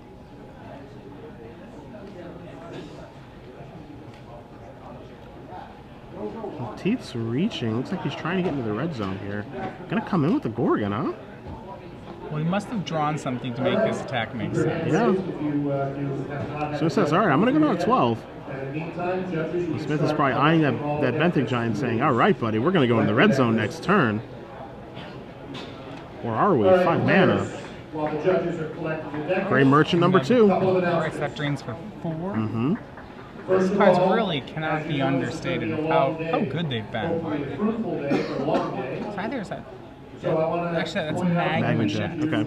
So he's looking... I think we're really just looking for a mnemonic wall here. Yeah, that's what it feels like to me too. So he's gonna take out that Voyaging Satyr, get that out of the way. This is gonna resolve. Time to scry 2. Hit 1, hit 2. I think that was just 2 lands. I mean, those were put to the bottom immediately. And Smith is gonna untap. He's gonna draw. Not a mnemonic wall. Nope, something red. He does have 3 mnemonic walls in his deck, Yeah. so drawing to it's actually pretty reasonable. Coming across for 4. Gray Merchant on chump duty. Trick? Yes. Gotta be, yep, and that's huge. Well, not huge. It doesn't kill it. It's Feral Invocation, though. Yeah, +2/+2 makes the Grey Merchant into a 4/6. So good on defense. Well, now Max has 7 powers worth of attackers, which is slightly problematic for Eric Smith. There's your real Temple Cyclops. There's the Cyclops, but there's no good blocks that Smith has. A 4/6 and a 3/6 Death Touch attacking, he actually can't even kill anything on a double block. Yeah, I'm not sure if he's on chump blocking duty yet. Well, if he takes it off, he'll go to 1. That's true. Yeah. But I mean, he does have Triton Tactics in his hand, yes? Yes, he does have Triton Tactics. A couple of things I'd like to point out. Life totals, if you see an irregularity, like if you see your opponent right So now, he can Triton 14, Tactics. you believe it should be a Alright, 16. actually, if the swing happens, You he can block Cyclops to Grey Merchant, Triton Fortune Hunter to Keepsake Organ, cast Triton Tactics, it'll cantrip due to Fortune Hunter, it'll freeze down Max's creatures for 2 attacks, he can untap Monstrous the Cyclops, and then swing twice, which would be a lethal swing. That is very important. Well, we'll see if Max can read through this situation. Try talking with his teammates. Also, Asking, the hey, last thing did you see Triton is that, Tactics? What kind of tricks did you see in Eric Smith's deck? can happen in the match. People can miss triggers, which they're allowed to miss. See on the top shelf there, Gerard Fabiano does win game number 1 against Peter Ingram. So the team of Fabiano, Smith, and Sheu, who's currently up 2-1 in this best of 9, are currently up a game as well. Right, Ingram and Fabiano both went 1-0 in round 1. Sometimes people try to handle it So Fabiano's deck looking to be pretty good. So we're here to help you. If you try to handle stuff yourself, Grey Merchant. the end result might not be what you think it should be, and that's Good not what heads it up is. swing of just Please Grey do not Merchant right now. offer anything in exchange for setting a match. I think it might be time for the tactics. Well, it cantrips, and I think he still wants to find the Mnemonic Wall. Yep. He's going to do it this way, though. So this way, when he untaps the Benthic Giant, he does get to kill the Grey Merchant. He now has 6 power. Yeah, so he can just double block with the Triton and the Hexproof guy. Yes. Okay. Yep, that's exactly what's going to happen here. Triton and Benthic Giant are going to try to take down Grey Merchant of Asphodel. Don't forget those guys both have +3 toughness too. So there's just damage here. Drew a card thanks to Triton Fortune Hunter. Anyway, that's about it. And that turned out to be a 2-3 Does for anyone 1. still have a deck list, by the way? All right, over here, just over here. The rest of you, Follow-ups check your over in parents. Find your seats for round 1. So now with the monstrous, with the possibility of the monstrous, the ultimate Cyclops, Smith can force a trade with Keepsake Well, I Organ informed here. that the parents did not get up. We see on Curtis Sheu's side as well. With Jim Davis, Sheu is up a game. All right, you guys can go out there. We'll bring Now they have to. Aha! There we go. There's the mnemonic. This is my kind of magic. Gonna bounce the Oh, Keepsake Organ. oh, I know what you no. wanted. I know. Oh no! Why are we being so aggressive? We could have just improved our draws. Yeah, why are we not why are we getting into the red zone when our opponent only has an understand that Opaline we Unicorn? could get into the red zone, but we also could not get into the red zone. Yeah. That sounds so much We better. could do nothing better could than our stop- opponent. We could wait and scry all the other mnemonic walls to the top of our Boy, deck. does that sound and like a then, delight. And then, with maybe our second or third mnemonic wall, we could maybe get aggressive. Probably the third one. I see no reason to push it. You know? Yeah. That sounds just wonderful. It does, though, doesn't it? That's such a... It's so reactive. It's so... You can go aggressive when you need to. So many things could go wrong now. You see Tietze takes all the damage. He's going to go down to 4. He's tapping his mana here, so he's going to go with the Gorgon yet again, but he does not have the necessary mana to play and activate the Gorgon, so it's just going to be a 2/5 that's on blocking duty here. Yeah, it takes 12 to play and go nuts with it. And that's a lot. See, Smith quickly draws his card. So you get 8 life. 8 to 4 are the life totals here, and let's see how he wants to attack. Red zone it is for everybody. Yeah, Tietze here cannot afford to actually chump something with he wants to eat Benthic Giant with Keepsake Unicorn, but he looks like he's probably going to have to eat Ill-Tempered Cyclops, otherwise it'll trample for 4. So there's your blocks. I think it's time to go monstrous. Well, he can push 1 extra damage by going monstrous, but the real reason he wanted was that it would make it trade. Yeah, just kill that Gorgon before it gets any value. And can he afford to play around anything here? He's drawn Prophet of Krufix also. Good magic card. Yeah, so with what looks like this game in hand, you got to be careful because right now Fabiano, Smith, and Sheu are up 2-1. They're threatening to win the whole team draft in just the first 2 rounds. They're threatening to broom. And now Tietze at 1. He's going to draw his card. He's got a swamp. He draws. I don't think he finds something green. Yeah, but I don't think it's going to deal with it. Yep. And he's going to pick him up. So Eric Smith is going to win game number 1 of his match. As you see, Fabiano and Ingram are battling here. Davis and Sheu are shuffling. So we're going to cut up to our top match there between Ingram and Fabiano. Some interesting spectators here. Frank Scarron, Joe Demetrio kind of hanging out here, watching their good friends do battle. And we want to note right now the overall game score in the draft is 2-1 in favor of Fabiano, Smith, and Sheu. This is round 2. Meaning that they're threatening to go up 5-1. Yep. And if they do broomstick this round, as you said, if Fabiano, Smith, and Sheu get out the brooms, that's it. Yep. At very least, a 4-2 win can force a sweep from the other side. This game's going more difficult for Gerard. We saw Ingram's deck is based on a fair amount of synergy, and the moment when I see all those dice, the first thing I said is, "Oh, there's probably a phalanx in play." And it is out there. There is. And Ingram has checking his deck. Let's how many of those does he have hiding out in here? He's got just 1, but it's a very good one. So, okay, we have a Phalanx Leader with a Hopeful Eidolon on it. We have a Scholar of Athreos with a Chosen by Heliod on it, and a Setessan Battle Priest. On Gerard Fabiano's side, it looks like his Flash Majesty completed a ordeal of Erebos to become a 5/5, and then picked up a Baleful Eidolon to become 6/6 Death Touch. And now he is going to be casting, looks like he's bestowing upon that Death Bellorator. Yeah, the Cavern Lampads on it, so he's still just pushing damage. Yeah, can't stop, won't stop. I mean, Yeah, Ingram's down at 13 already. On first glance, I thought Ingram was ahead, but now I'm looking at the board and I'm not as sure. Yeah, it looks like Ingram was catching up. Now he does have mana available, so if he has a combat trick, he's doing pretty well. But it looks like he's the one behind the 8 ball right now. As you do see, Cavern Lampad, the bestow cost was 6, so +2/+2 and Intimidate means that Death Bellorator is coming through. If he takes all this damage, Ingram goes to 3, and then that Death Bellow Minotaur becomes lethal next turn. So we may actually start seeing some chump blocks on Flesh Mad Steed. He ding. And you made fun of the steed. You made fun of the steed. It's still just a tutu. I like the ordeals. The ordeals are cool. It went on a nice ordeal. What I like about how the Death Touch here is that normally Ingram could just gang block and kill this Flesh Mad Steed because his creatures have such high toughness. But that's not actually going to work here because it has Death Touch. It'll kill everything that Ingram gang blocks with. And his creatures have they all have powers of 2, 2, and 3. So it actually would take all 3 creatures to kill the Flesh Mad Steed. So it's going to be chump block duty is what Ingram's going to be on. And that Death Bellorator is going to come through for 4 points of damage. So Ingram's going to go down to 9 as he's going to untap. Doesn't look like yet. I'm not sure how many cards he has in his hand. He sets the one that he draws over to the side. I believe that may just be his only card. I think so. What he has to hope for is some targeting. Remember, his Phalanx Leader does have Lifelink, so he has the potential to race. Lifelink, probably the best racing ability in Magic. Yeah. Hard to argue otherwise.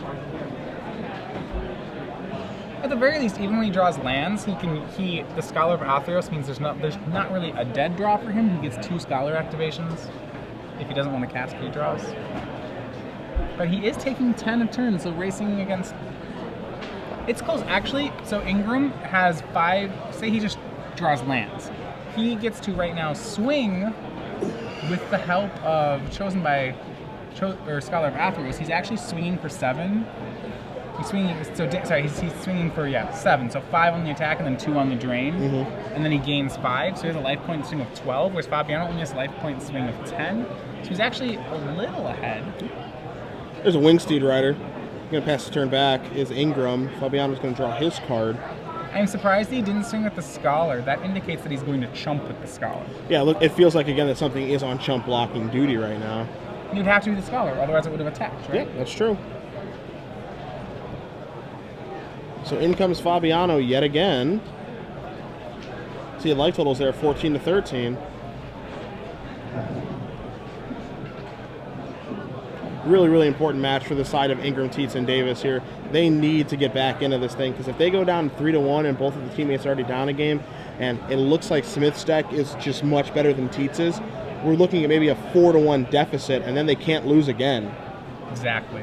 What it means, that means they'd have to beat. It means that Tietze would have to pick up a win, and Fabiano would have to get dealt a loss. Yeah. And those things are looking improbable at this point. So for Ingram, it's a pretty important game here, and you're down 1 as well. And you're being attacked here for a lot of damage. I think we have a case where Ingram really wasn't looking ahead. I'm not sure why the Scholar didn't swing unless he'd already decided it was jump blocking. Yeah. You see an activation from the Scholar here. And on this board, I think Scholar's more, well, it's really hard to say. I think Scholar's more important than Wingsteed Rider. I think it has potential just to deal more damage because it kind of it's a better racing card. Yeah, those activations. Exactly. Yeah, and there were no blocks, it looks like. Yep, so he's going to take the damage. Now, there's a card which Gerard could have here, which, okay, that's one card he could have. Yeah, he could. You're right, there is a card he could have. What I was going to say was a much less intimidating card, is that he is playing that Cutthroat maneuver he picked up. That's the 4 mana, 2 creatures get +1/+1 and lifelink. Yep. Which here is just a devastating card. I mean, let's talk about racing. Okay, Fabiano has 10 power worth of attackers, suddenly gains 12.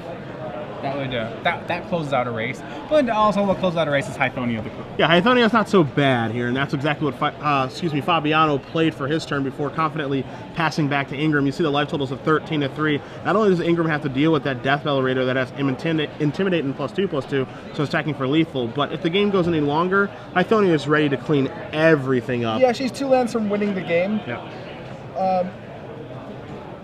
Doesn't even... All right, well, right. Sip of Hemlock off the top is going to take care of that and knock Fabiano down to 11. You see Fabiano's going to write down that card so he can tell his teammates, hey, Peter has at least one of these, so when Curtis Sheu does play him, he'll know. Now, with official rules, can Fabiano, if he writes it down now, can he keep those notes on to the next round, or is that consulting outside notes? I believe that is likely consulting outside notes. So what he has to do is write them down, commit them to memory, then throw away the score pad. And what he can do as soon as the next match starts, he can write all of them down again on the score pad. And he can tell his teammates, of course, just verbally that, hey, when I was playing against Peter, he had a sip. So Ingram's going to come across here with a bunch of guys. He's going to gain some life from the hopeful Eidolon on the Phoenix leader. And Fabiano shows him shows him a fake handshake, but that's going to be it. So Gerard Fabiano is going to win this match 2-0 over Peter Ingram. Fabiano, Smith, and Sheu are up 3 matches to 1, as we're going to probably cut over to the Sheu versus Davis match here. Again, you see Curtis Sheu is up a game over Jim Davis, and Jim Davis's deck didn't look like it came together very well either. Yeah, Jim Davis's deck was red-green. We saw it last round. He lost to Eric Smith's deck. And looks like, as we cut into this game, I'll let you update the board position here to see how these players are doing. Sheu's deck is doing exactly what it's supposed to be doing. He has Labyrinth Champion, Cavalry Pegasus, and Hopeful Eidolon. There's a nice human synergy there with Cavalry Pegasus, but there is something scary for him, and that's this combo that Davis has of Dragon Mantle on 2-headed Cerberus. And how about a little Time to Feed as well? Not so bad. So... I'm not sure how the Cerberus lived through that. Well, something that probably happened pre-combat before we cut into the match. He must have gotten pumped. Yeah. In some way. Oh, I think that's Titan Strength in the yard, so I think it was Titan Strength this turn. That's just a huge... That combo there of Cerberus and Dragon Mantle is a huge amount of damage. You see Sheu's at 7 life right now, too. He's pretty undaunted by it, though. I just keep right on attacking, and now here is that 2/1 flyer and pass the turn back. Anvil Rot Raptor, what's really nice about the Raptor is that it will... I think this is Destructive Revelry. I mean, that would be game if it is. Yeah, that is Destructive Revelry. It's 2 damage, and that's going to be a swing for 8. Yeah, yep, that's going to kill that, and Sheu's going to pick up the rest of his permanents. So Davis is able to tie things up as we cut into that match very briefly. And now we're going to move over to Tietze and Smith, as Davis and Sheu will be shuffling up for a third and final game. You see Davis consulting his sideboard. So back to the invitational winning grudge match. Right. Eric won the first game. We saw both players playing blue decks. Well, Smith is basically the only blue drafter at the table. Yeah. Tietze dipped into blue for just a few cards. We kind of thought in the matchup that Smith has the better late game and the better early game. His deck really just came together a little bit nicer. That said, on the board, it looks like that Max has a bunch of soldiers, thanks to a Crow and Horse that he donated to Eric Smith. Oh, what a nice guy. What a really nice guy. It's very nice. Smith out there with the Prophet. He's got the Horsey from Max. Sealock Monster, Bethany Giant. He's boarded in that Sealock Monster. So he really has, you know, his plan of a mnemonic wall plus monsters. He needs to find a way to deal with this Acroan horse. Yeah, this is starting to cause a little bit of a problem here for Smith. I mean, slowly but surely, that thing is going to eventually win Tietze the game. So it looks like Smith, you know, he's sitting at 16, Tietze is sitting at 24, but I don't really love Smith's board position right now. Well, Smith has, if you look at cards in hand, Smith's down 1-4 right now. Yeah. And it's not clear that he's ahead on the board. He has the Prophet of Krufix, which is very good, and he has a couple of his finishers, so it's really where he wants to be. I'm just not sure it beats Tietze's board right now. The Keepsake Gorgon is one of the best cards in the matchup for Tietze. Yeah, I think it's really, really important. You see Tietze's going to take a look at the Sea-like monster as well. Make sure he knows exactly what that card does.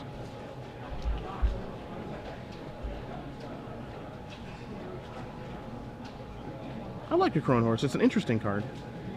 There are a lot of, yeah, it just keeps a lot of soldiers hiding inside it. Yeah, it's a very, very interesting card. It seems like it's a pretty good one. It's slow, but if the game goes on like this, and I think this is exactly how Max wants the games to go, then it's going to end up winning him the game. Well, there is the danger, you know, Smith can always get something like Mnemonic Wall, Voyage's End going.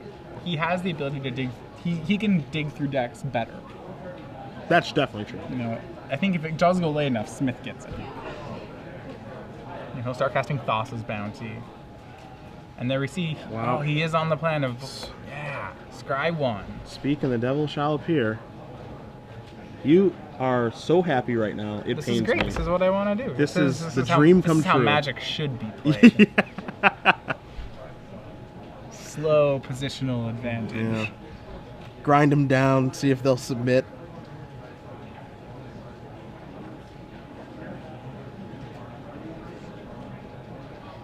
So let's see. You see Fabiano helping out Smith a little bit here. They're trying to craft a game plan to get out of this situation because Tietze's situation right now is pretty good.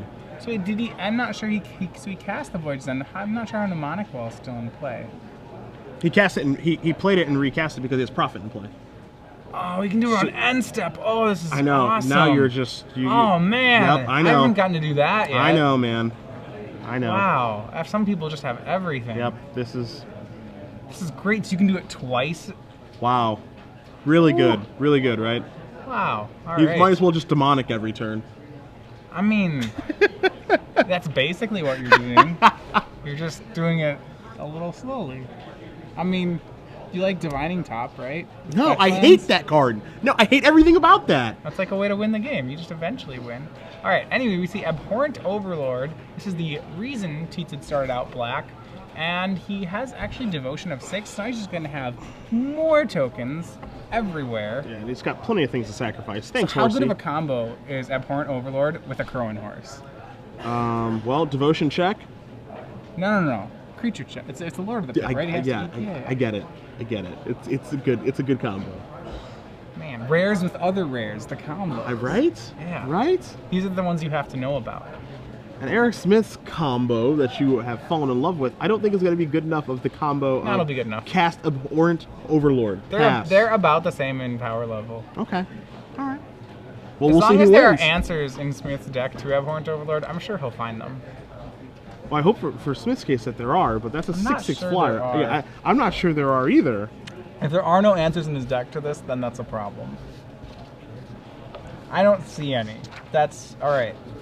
So would We you deem found it- an issue. I There's was gonna an say, would issue. you deem this a problem then? Okay, no, Griptide plus Thassa's Bounty. Here you go. Did it? Found Blue the with answer. blue. Yep. Smith's gonna draw a card here. He has the Traveler's Amulet. I think that's the only. I think Oh, Griptide I plus see what he did. Thassa's Bounty is the only thing he can do. I see what he's done now, though. He searched for a second green mana immediately because he has a bow. He boarded in his bow of He can melee. gain a lot of life. Yeah. But the problem is that the normally you can just like outlast an Abhorrent Overlord, but thanks to a Crowan Horse, that's not actually a thing. Yeah. It's just gonna keep finding more things to eat. And so a lot of his removal are things like Voyage's End, which I really don't want to cast on Abhorrent Overlord. I don't really want to let Tietze recast it. He doesn't have counter spells, so it's actually interesting in this format. They're really the only two counter spells are Dissolve, which is good but uncommon, and Stymied Hopes, which is really not good. What you're looking for is bad and common. Bad and common, because the Yeah. other common's a null, but it's kind of a counterspell. It's a Yeah. counterspell for some things, but the idea, normally in formats you have the dorky 4 or 5 mana counterspell that you can play, like the Lost in the Mist of the format. Sure. And there actually isn't one of those in this format. I like those 5 mana counterspells a lot too, actually. Just like, it's like, there's always the 3 mana cancel, and then there's the 4 mana cancel, do something, counterspell plus something else that doesn't really matter. Yeah, and then there's always like the 5 mana one that does something like Fall of the Gavel. Yeah, that does something big. Yeah. Yeah. But it's a 5 mana counterspell, so it's not the best. But I always like having the 5 mana counterspells in the format. There aren't even there just aren't the counterspells. Yeah. So you see an attack here from Smith coming into the old red zone. Benthic Giant trying to get in there, some other things as well. See, Smith knows that he's in a bad spot right now. The Sea Life monster doesn't actually get Island Walk. So, Yeah, that's the bad part about the monster. So the cool part, this is so cool. So Bowl of Nylea, I guess he can only tap it once, but he immediately has the green mana to use it. He has 1, 2, 3, 4, 5, 6, 7, 8. He can't go Mnemonic Wall Voyages and Bow activation, but he's close.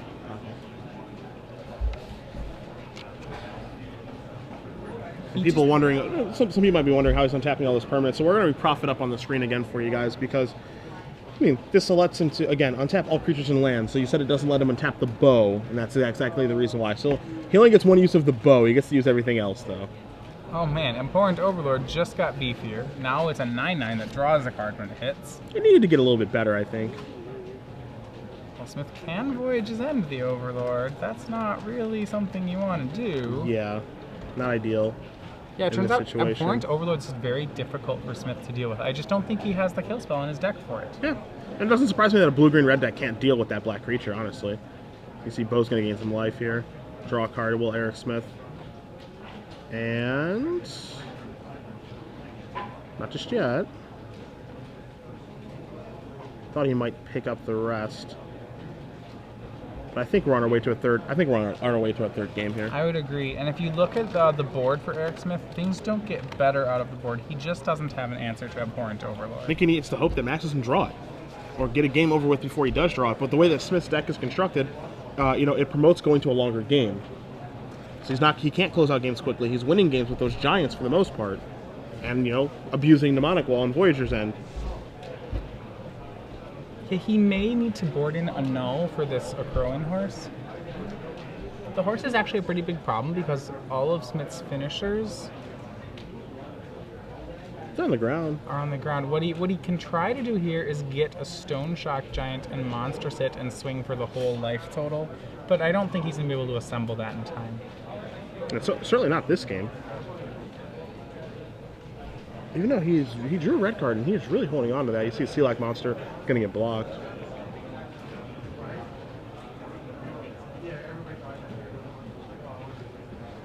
Let's see what Smith is going to do with that red card here. I think it's just a lightning strike.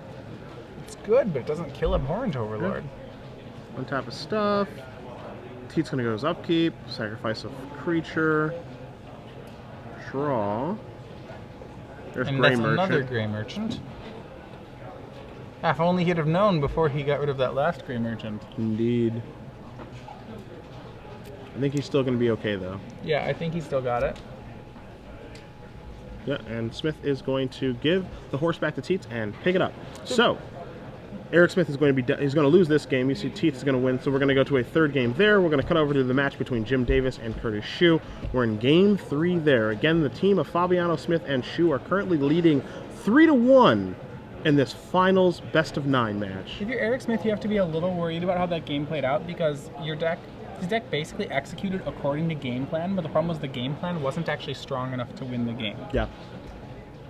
So here you see Sheu and Davis. Davis is going to make a block here. I'll let you update our board state as we move along here in this game. Both players have a pair of two-headed Cerberus. One of them is about to trade with a Borderland Minotaur, except Titan Strength stops that. It'll also trigger the Flamespear Adept. Curtis also has an Acroan Hoplite in play, so it looks like he really has Davis on the defensive. Davis, though, has somewhat stabilized. He has a two-headed Cerberus of his own in play, and in 1 mana will be able to activate his Flamecast Wheel, taking down the creature of his choice. Okay. So damage is going to resolve. You're going to see some more effects here, I believe. Looks like just a post-combat Acro and Hoplite. So we found our Boros deck, and it's Curtis Sheu's. And it looks like Davis probably took 4 that turn from Flame Speaker Adept on the first strike. Yeah. So Because there was a Scry 1 off Titan Strength. so long as he did remember the trigger, of course. Exactly.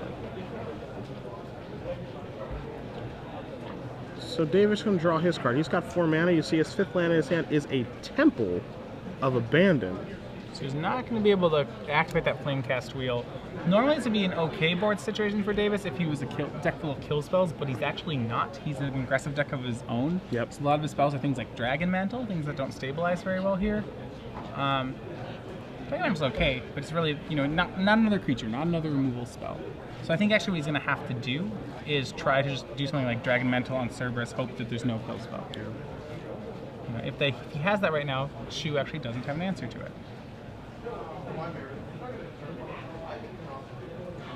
So there's your Temple. Time to scry 1. Yeah, and because he has that cantrip in hand, he has the potential to draw the card he scries into. And see Sheu just waiting patiently to get back to his turn to untap and just start attacking again. You see Temple of Abandon there, the red-green dual land cycle that we're being given here in Theros. We're gonna probably see a lot of those in our standard portion. I think we'll see a fair amount of them. It really depends on which colors they are. Not every color combination can afford to come into play tapped land, but certainly duels are duels, and these are duels. Yeah.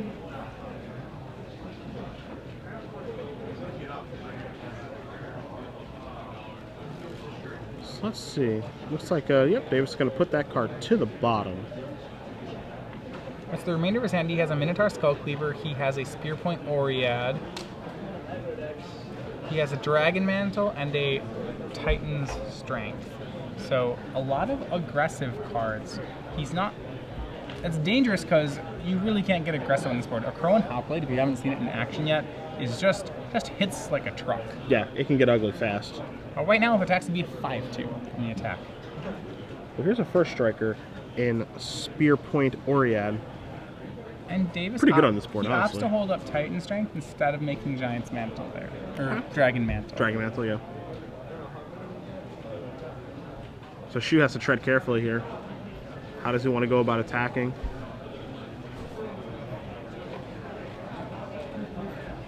Again, Yeah, Davis does have 1 Titan Strength in his deck, and we do believe it is in his hand right now. Yep. So remember, what Davis has, he has a pretty good defensive board right now in that he has a lot of First Strike. First Strike plays really well with more First Strike on defense. You can actually create this wall where everybody just has to... Your opponent really is forced to suicide into it. Also makes single attacks tough because you can double block the First Strike as well. Right. See Fabiano over the shoulder there of Sheu, helping out his teammates after his win over Peter Ingram. He's done his job so far. 2 match wins for him. That looks like an Anvilrot Raptor in Sheu's hands. Accompanied by Observant Alseid. I don't know if he has the 5th mana to bestow the Alseid. If he did, we may see a bestow on the 2-headed Cerberus.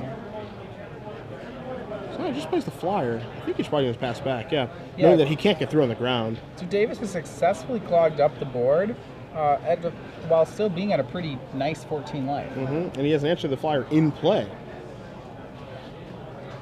with the Flamecast Wheel. And we do see the Anvilrot Raptor on the screen. Yeah, I don't know if he's going to use the wheel on the Raptor. The Raptor's a pretty mediocre card. You hate the Raptor. It's a 2-1 for 4. You hate the Raptor. It gets spark jolted. I don't know. It gets spark jolted. You can blow it up with disenchants. How'd you feel about Millennial Gargoyle? You had to play him sometime, but you really weren't happy about it. Alright, I didn't like that card either, I'm not going to lie. But I feel like you're a little harsh to the Anvilrot Raptor. Goblin Piker for 4. Hey, he's okay. Goblin Piker wishes it had First Strike. It dreams of having First Strike. Riot Piker had First Strike. Yeah, that card was a little aggressive though. He made bad attacks. He was out of control. So Davis, deep in the tank, trying to figure out exactly what to do here this turn. See Ingram over the shoulder showing Davis's hand. teaming up. Two heads are better than one. At least we're led to believe that. It can be dangerous, though. It can be. That's the part of Team Seal that I think is really interesting. You know, the helping component is really, really good, the fact that you can do it, but it can backfire if you're not on the same page and you don't trust your teammates. Yeah, it depends on who you are. You know, some players play better with someone in their ear, and some players play worse with someone in their ear, and you have to be aware of which kind of player your teammate is. Looks like Davis has come to a conclusion for what he wants to do in his first main phase. Can't imagine that he'll be attacking, but I've been wrong before and will be wrong again.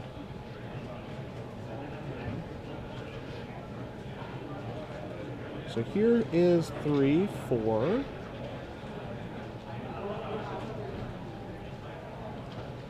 Slides his creature in that flame castle out of the way, and what's going to join the battlefield? It's going to be Staunch-Hearted Warrior. That was his draw for the turn. Remember, he still does have that Titan strength to go with it. Anything that targets is really good with it. He's going to pass the turn back to Sheu. So Sheu is going to quickly untap.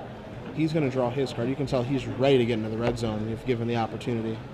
But I think he can feel that the longer this game goes on, the worse life gets for him. Yep.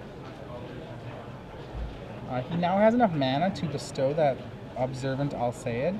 The question is whether he's going to go for the two-headed Cerberus or just go for the Anvil Rot Raptor. Raptor's not really a very exciting choice because it still gets hit by Flamecast Wheel. Mm-hmm.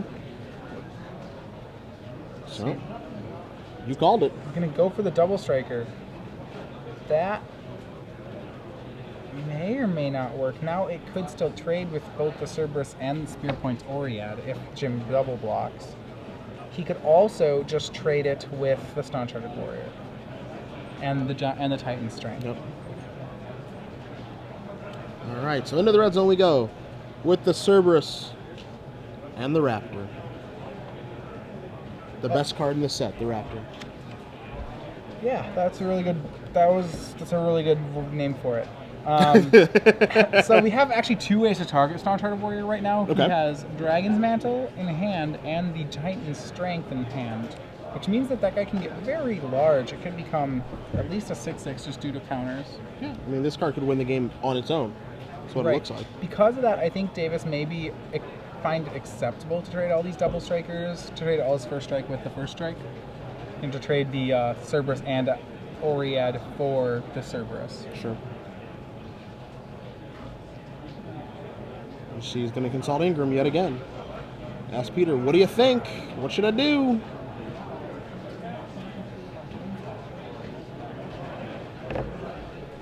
The one thing he can't do is I don't think he can just take the damage from the two-headed Cerberus. He also could trade the Oread and the +3, one of his first strikers and the Titan Strength for the Cerberus. Yeah, so we're going to cast Titan Strength. Wow. And okay. that's the play he's going to go for. Okay. So on to the Spear Point Oread is what he's going to do. Second Dragon's Mantle. That's got to stay on top.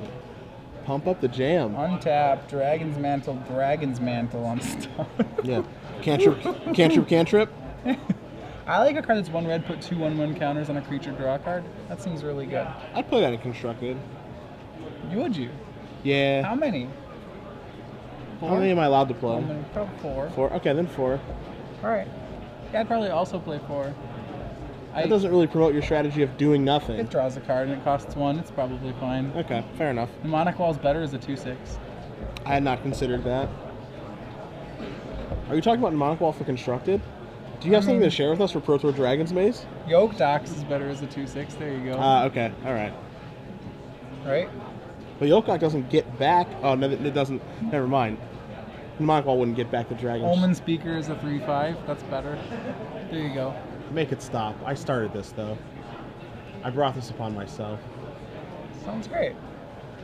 Alright, so Davis draws his second copy of Dragon's Mantle. I mean, how bad can a card be if it costs 1 and says draw a card? Pretty bad, actually. Are you, in the market for an obsessive search? No, I'm just saying, it can only be so bad, right? It can be pretty bad. I'll repeat my previous question. Are you in the market for obsessive search? Here's a Dragon Mantle. Alright, so we see Dragon Mantle. See, 1 mana, put 2 on counters, draw a card. Yes. Oh, you just want to put the second Dragon Mantle on it, don't you? Pretty hard not to. Well, the reason you wouldn't do it is that, 1, Dragon Mantle is really sweet on the Cerberus, 2. Yes. And 2, boy, your opponent sure has 5 attackers to 2 blockers. I don't know if I'm actually getting in there right now. Yeah, I mean, you just have like you have the biggest creature on the battlefield, but that can like backfire pretty badly to a magnitude of effects. Just a lot of different things can make it a bad play. Removal probably being the key one. Any sort of removal.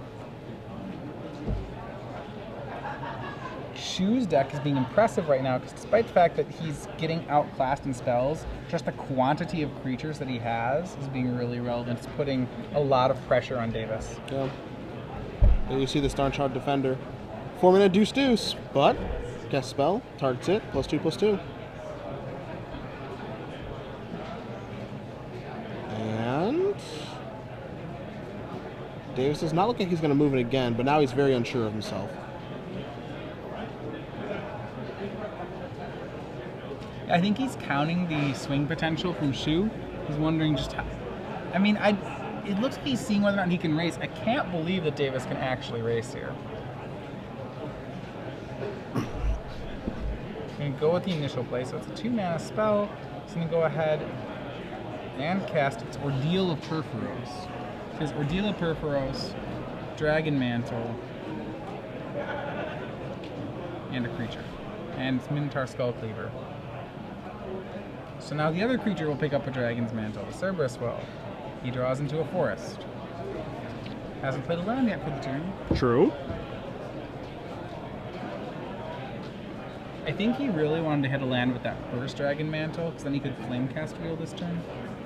Or deal a Purphoros on Staunch-Hearted Defender, so now he's up to being a 6/6 with Fire Breathing. I wonder if he's going to get in this turn. Wow. Now it's up to a 7/7 with Fire Breathing. So that immediately cracks the Ordeal, because there are 3 counters on it. Yeah, that turn's insane. That's actually one of the interactions with Ordeals that people may not initially realize. That if you have 1/1 counter guys, so just Ordeal on Staunch-Hearted Defender will immediately crack your Ordeal. Yeah. That's just a really. I think that turn's fantastic for Jim. Like really, really good. I mean, I didn't know that. I didn't know lightning that, strike. Yeah, I didn't know that interaction with Ordeal. She's going to go ahead and kill the Akroan Hoplite. So that means there's only 5 power left on the battlefield for Sheu. Sheu cannot kill the Staunch-Hearted Defender on blocks.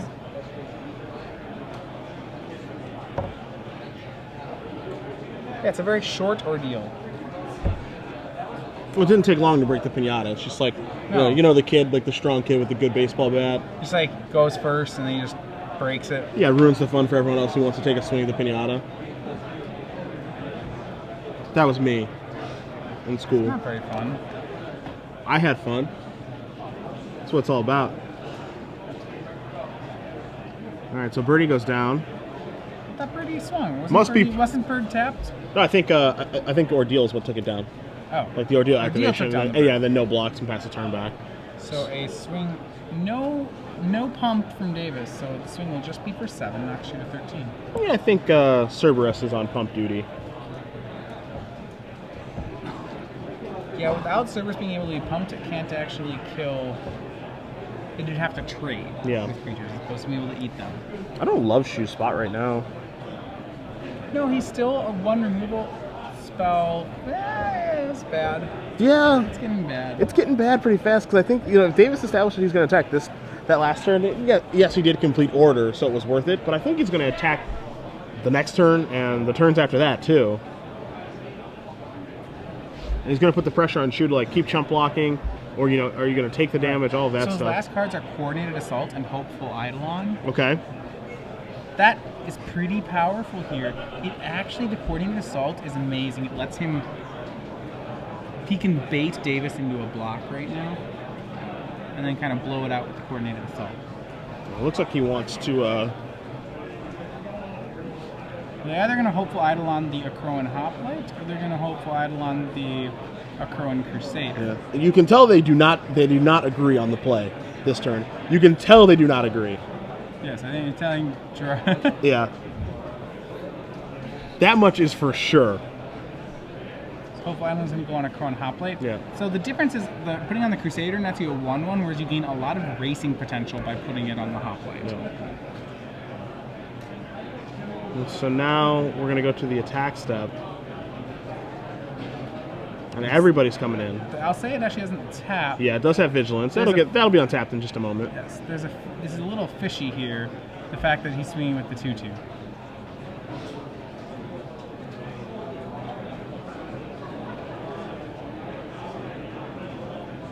Yeah, just so you know I'll say it is not tapped. Yeah, and that'll be untapped in just a moment. We'll get our spotter on it down there. Make sure our board state's clear, and there we go. Vigilance is good to go. Thank you, Jim.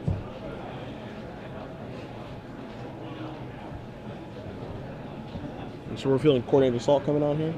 It's gotta be. I mean, he knows something's up. This deck makes no sense if there's no trick. If he knows his tricks well enough, he knows that coordinated assault is in the format. Yep.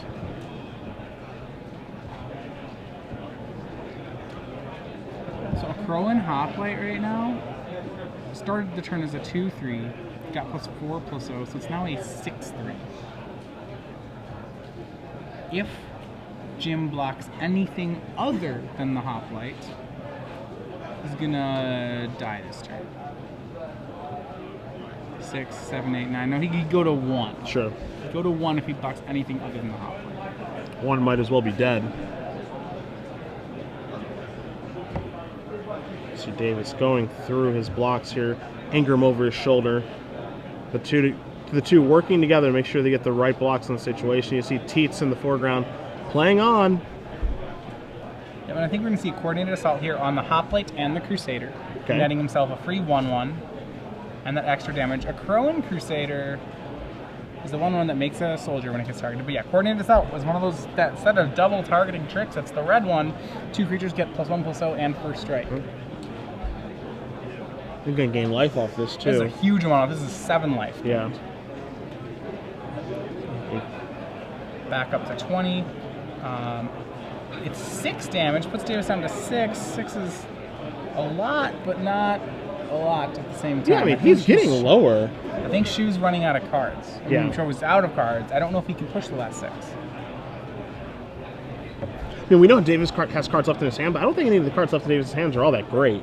So let's go back to the debate where the Hopeful Eidolon was supposed to go. If the Hopeful Eidolon is on the Crowan Crusader, what happens is that Sheu gains a lot less life, but he gets netted an extra 1/1 and an extra point of damage right now. I think that considered, I want it on the Crusader. Okay. An extra point of damage and an extra 1/1 seem more relevant than life points for Sheu. Well, the dust is settled. Davis is at 7. Sheu's at 19. Sheu should be at 20, actually. That was a 7 power guy.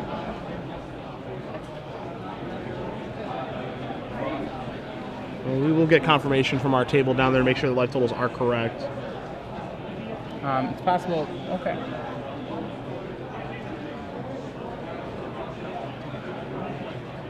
You can confirm that it's possible that Sheu was just at 12 entering the turn. Yeah.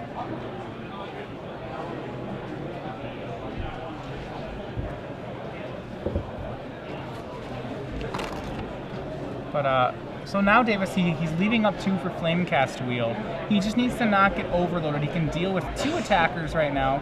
If 3 come across, he's only actually taking 4.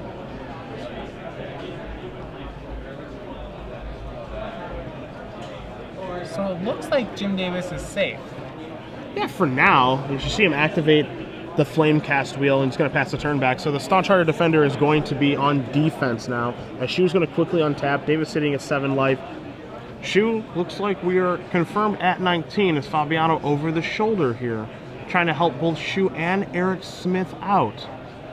You can tell Fabiano would like it to be over for these 2 matches now if he can. All right, whole team's in. Flamecast Wheel was immediately used on a Crowan Hoplite. I don't think you wanted anything. He didn't want any Battle-Wise Valors drawn that turn. So there's your block. There's your damage is going to get pushed through. 2, 3, 4, 5. I believe Davis is going to go down to 2.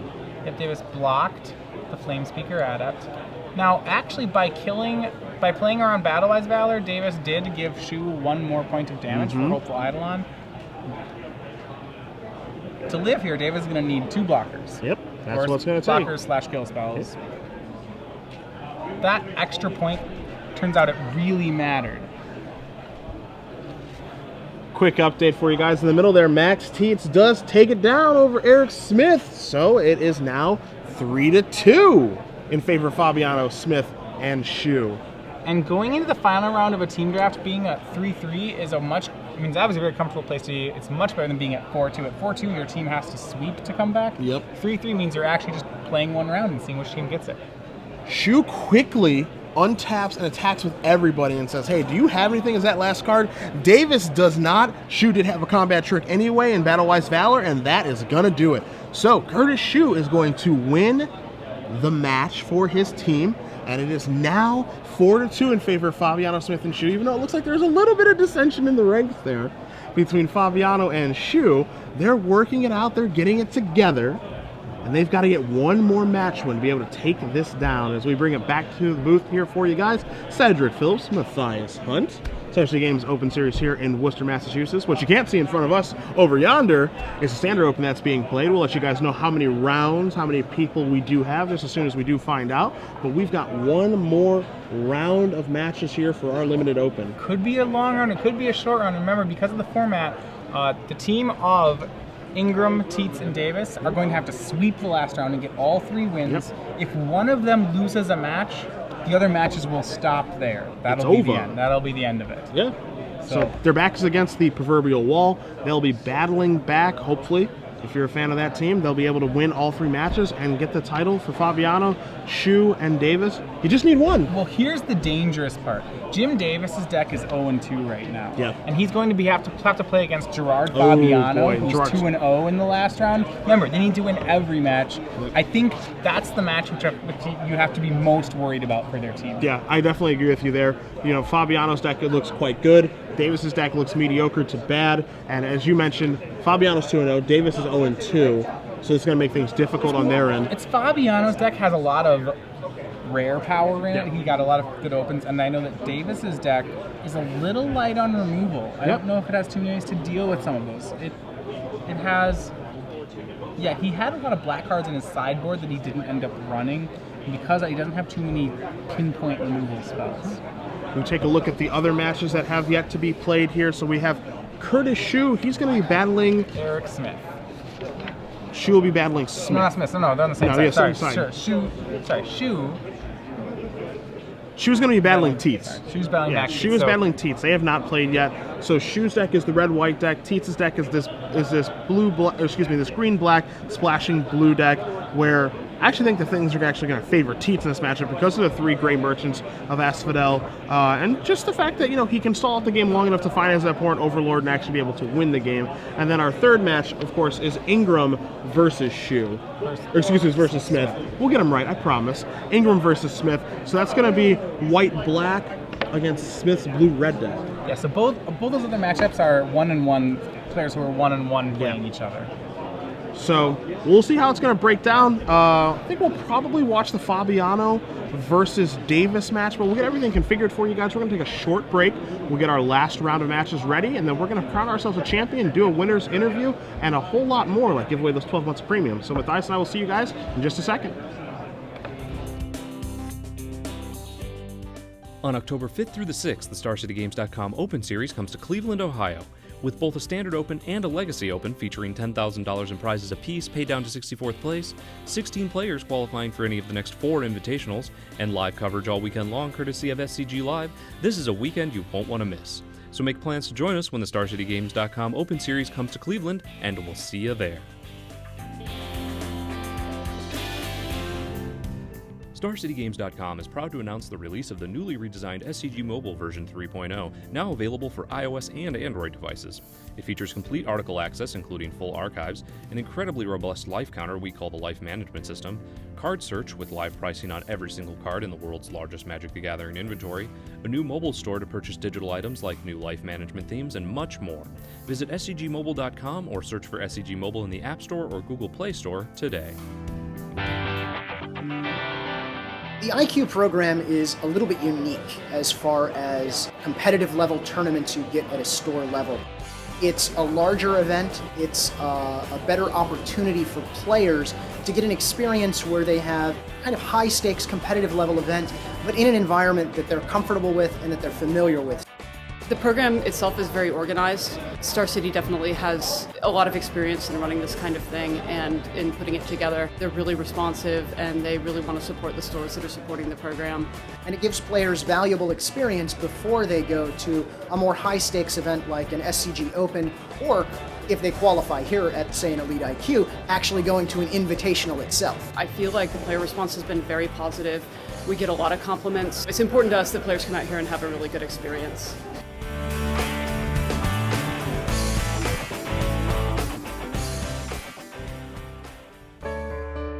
SCG Live is brought to you by StarCityGames.com, and we are proud to present the Ascension Immortal Tournament at the Invitational.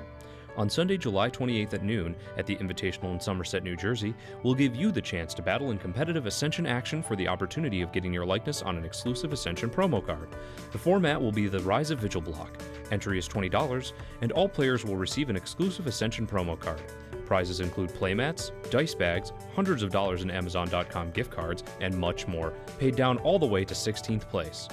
Ascension Immortal tournaments will be happening on every Invitational Sunday in 2013, so make plans to join us when the StarCityGames.com Open Series featuring the Invitational comes to Somerset, and we'll see you there. I've always been passionate about building decks. Deck building is a subject that's very near and dear to my heart. Next level deck building is something I've been thinking about for a long time. Started writing it a year and a half ago and ended up doing lots of research, getting in touch with the greatest deck builders of all time and trying to exhaustively cover everything from A to Z about building decks. So this was the complete compendium for deck building. If we're going to do this, let's just blow it out of the water. Let's touch on every single element of deck building. Everything from sideboards to mana bases, all the different archetypes, all the greatest decks of Magic's history. I mean, there are hundreds and hundreds and hundreds of decks featured in next level deck building like that we're talking about, and learning from each one of them. Everything from Commander to Standard to Vintage, everything. Next level deck building is for the people who are, for the deck builders and for the people who believe they could be a deck builder. Next level deck building is all about the process. Like, I mean, obviously a book can't physically build a deck for you, but it can show you the right process so that you have all those tools yourself and can just do it on your own. So it's great for somebody who wants to take a brew and turn like some idea they had and turn it into a tournament winning list.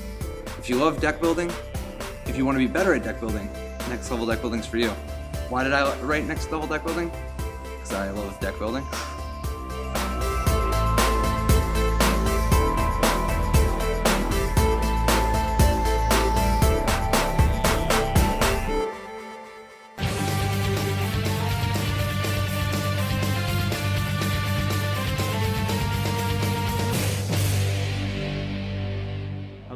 Hello, Cedric Phillips, Matthias on StarCityGames.com Open Series here in Worcester, Massachusetts.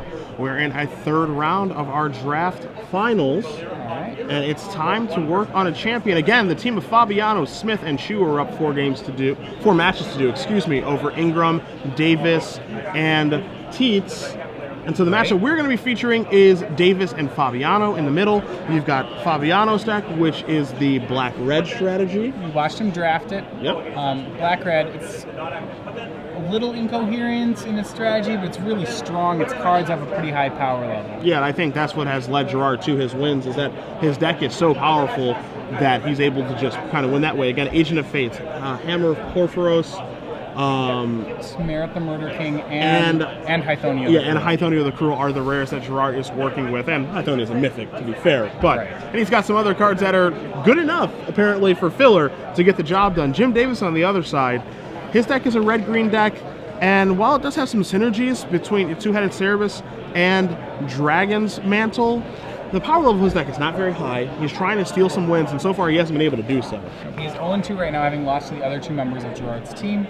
And the other two people were not able to beat Gerard. I don't think that either of them have gotten a game off of Gerard. Yeah, yet. I don't think so. Gerard is 4-0 in games right now. Jim's got a tough battle. Yeah, remember, their team needs to win all three matches. Yeah, back against the wall is what you could say. And Jim's is even going to be tougher now, because it's one thing to lose the draft, but you don't want to 0-3 the draft for your team either. Right. That's the big thing here. You at least want to get one. If you get one and lose the draft, hey, that happens. But to 0-3, kind of put it on yourself a little bit there. You don't want to feel like you're the reason your team lost. That's the big thing here. So we'll see if Jim can rally back here, because I think a win for him is, as you had mentioned a little bit earlier, if Jim wins this match, there's a pretty good potential for Tietze, Davis, and Ingram to win the draft. I actually feel that Tietze and Ingram are both slight favorites right now. Remember, Smith and Sheu are both 1-1. They both beat Jim Davis's deck, but they both lost to the other decks. So I do think that I think the Tietze-Sheu matchup may be a little difficult, but yeah, I like Tietze, Davis, and Ingram's odds on everything but the middle match. Alrighty, well, you see both players are taking a look at their opening hands. They're shuffling. Looks like Gerard's going to take a mulligan, something that he rarely does, but discipline is the name of the game here.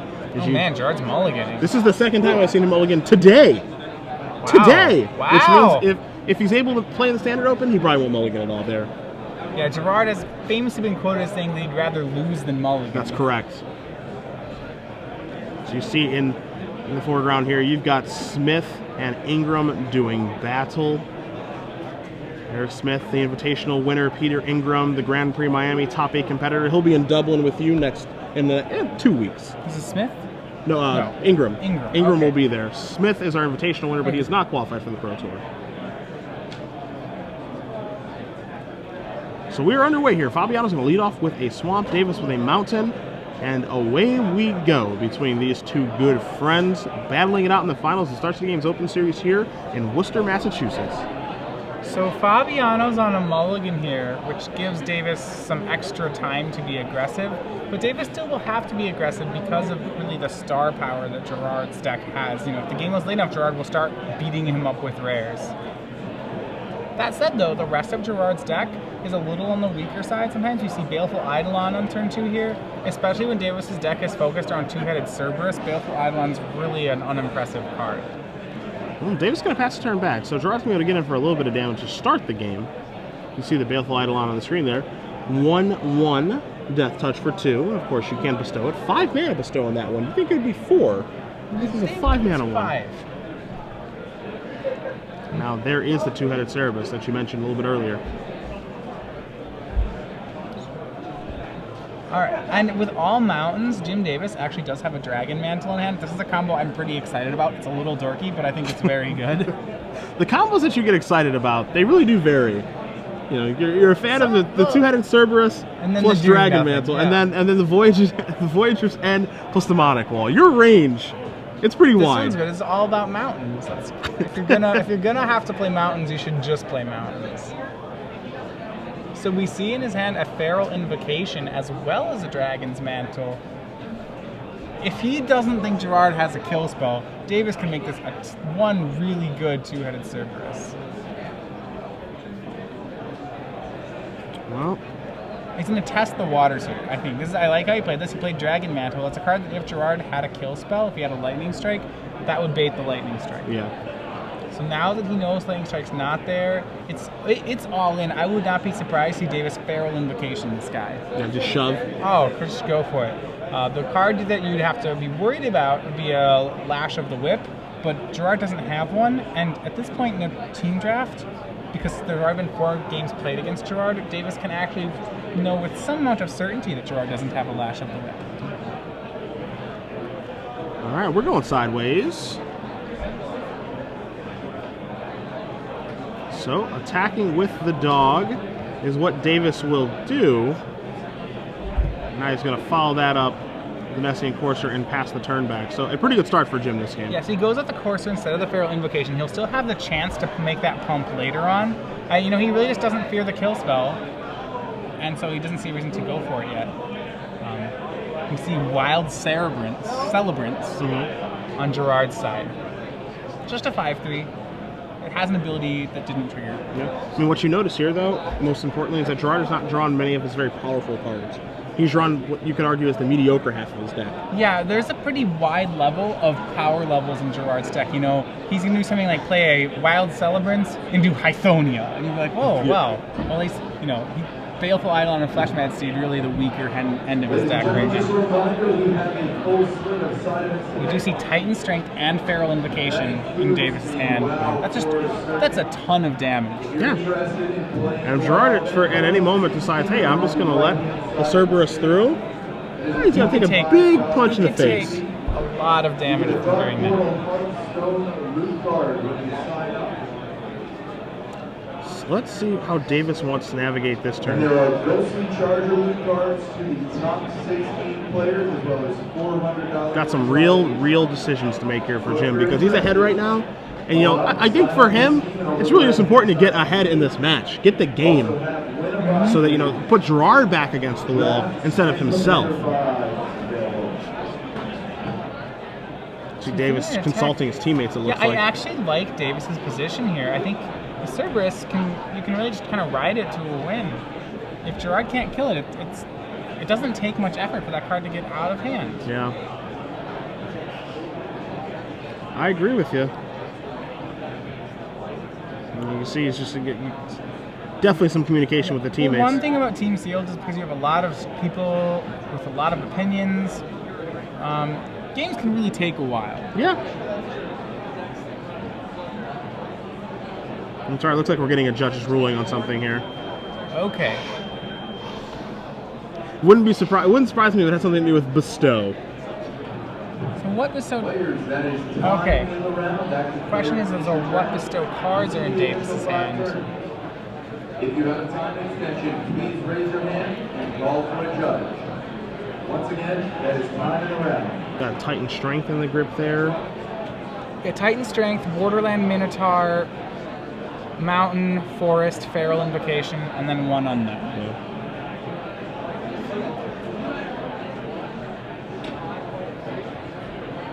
And it's just to be the Cerberus. So if Gerard doesn't block, the question is how much is this going to be? He knows right now that it could be up to 10 damage if he doesn't block. Each mountain accounting for 2 damage, correct? Yeah, each mountain counting for 2. Yep.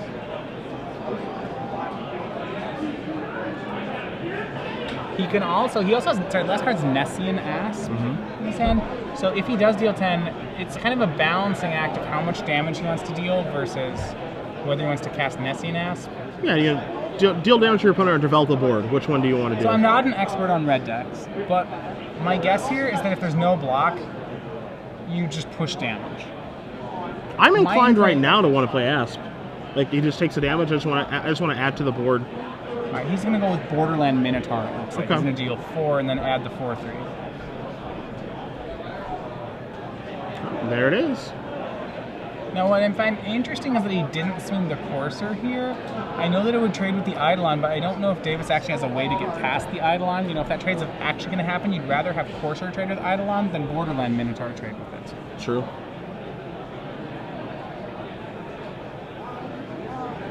At some point here, though, Davis will just start pumping all his mana into the Cerberus.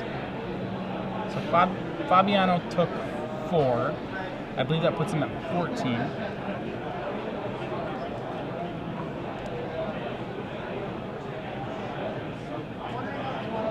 I'm not sure, yeah. He took 2 initially from the Cerberus, I believe. Yeah, 2 and then 4. Okay.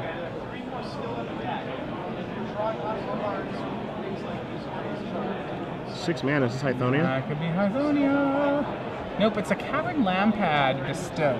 Okay. So Gerard's just going to race back. So he's going to go +2/+2 and Intimidate. Yes. So that's going to make that into a 7/5. And yeah, this is going to be a racing back situation now, it looks like. Because he's got the Death Touch guy that's holding things at bay. And then he can put the Steed on chump block duty. I'm wondering if Jim's being punished a little bit for not swinging with the Courser last turn. Now, Gerard has 2 chump blockers for the Cerberus as opposed to just 1 that he would have had that attack been made. The Lampad on Celebrance is a 2-turn clock right now, and that Davis doesn't have a way to interact with.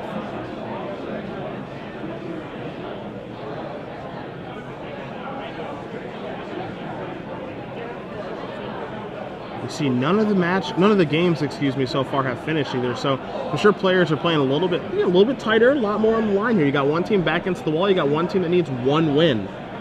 So the decision-making process is going to be a little bit slower. They want to make sure they don't make any mistakes, as there's no room for error right now, especially for the Tietze, Davis, and Ingram side. So Davis, still with a few tricks, he has that Feral Invocation. He has Nessian Asp, which looked good last turn, but now really doesn't look like it matters much on the board. Yep. Feral Invocation is good because as an aura, it kind of has haste. It's actually, though, Davis needs to somehow present a 2-turn clock on this board because he's facing down a 2-turn clock. Yeah. And that's a little bit of an uphill battle for him. I mean, he does have blockers. I mean, it is a red creature that has Intimidate, so it can be blocked by other red creatures. Oh, right. It's not... Okay, it's red with Intimidate, not black with Intimidate. So, okay, Davis can start chumping. Yeah, I mean, he can go into chump block mode if he needs to. I think he would prefer not to, but like he could just leave the 2-headed Cerberus back and just go, all right, well, this thing's on defense, and, you know, this is the best defender I've gotten. You can't get through it.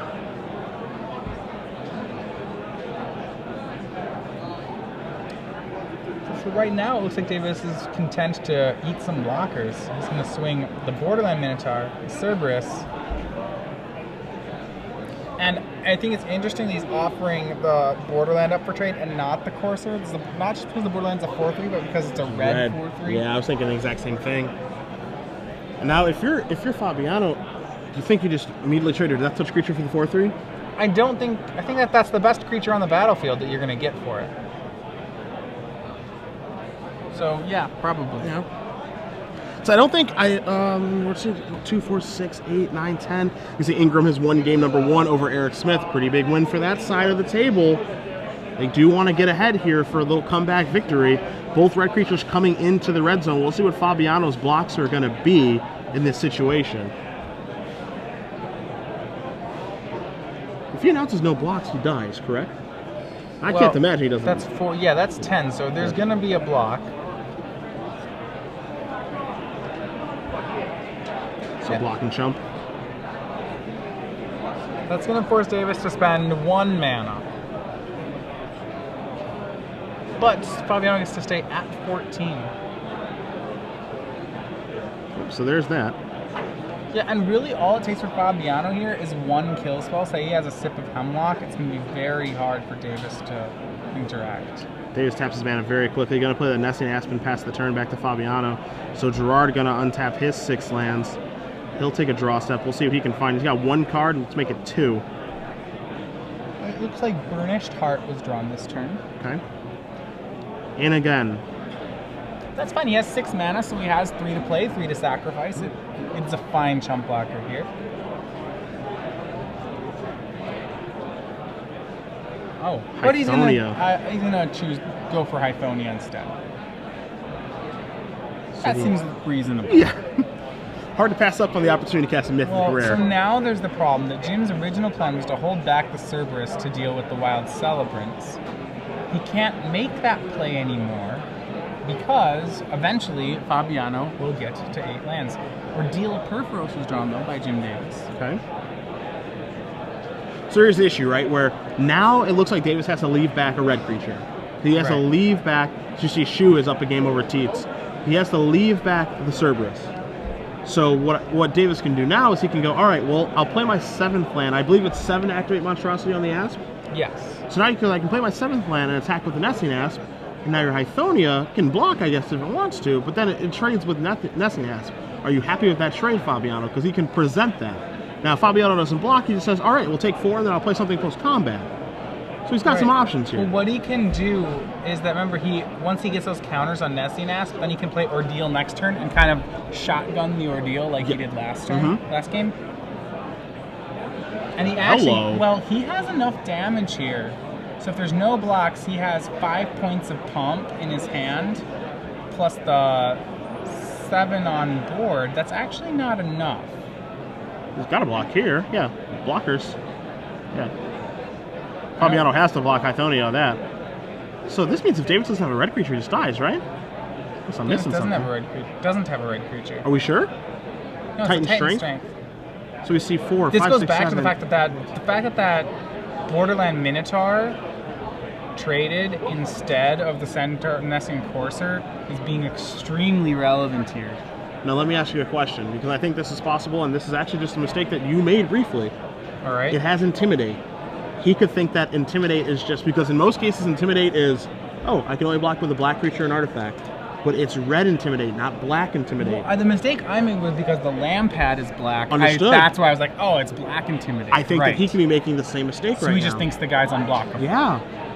And so I did that too. Yeah, there is a chance that he's resigned to his fate that says, man, I can't really do anything. I just have to attack with everything. But at the same time, and now he's reading that card. You know, because if he was aware that it was red Intimidate, he just leaves back the two-headed Cerberus, excuse me.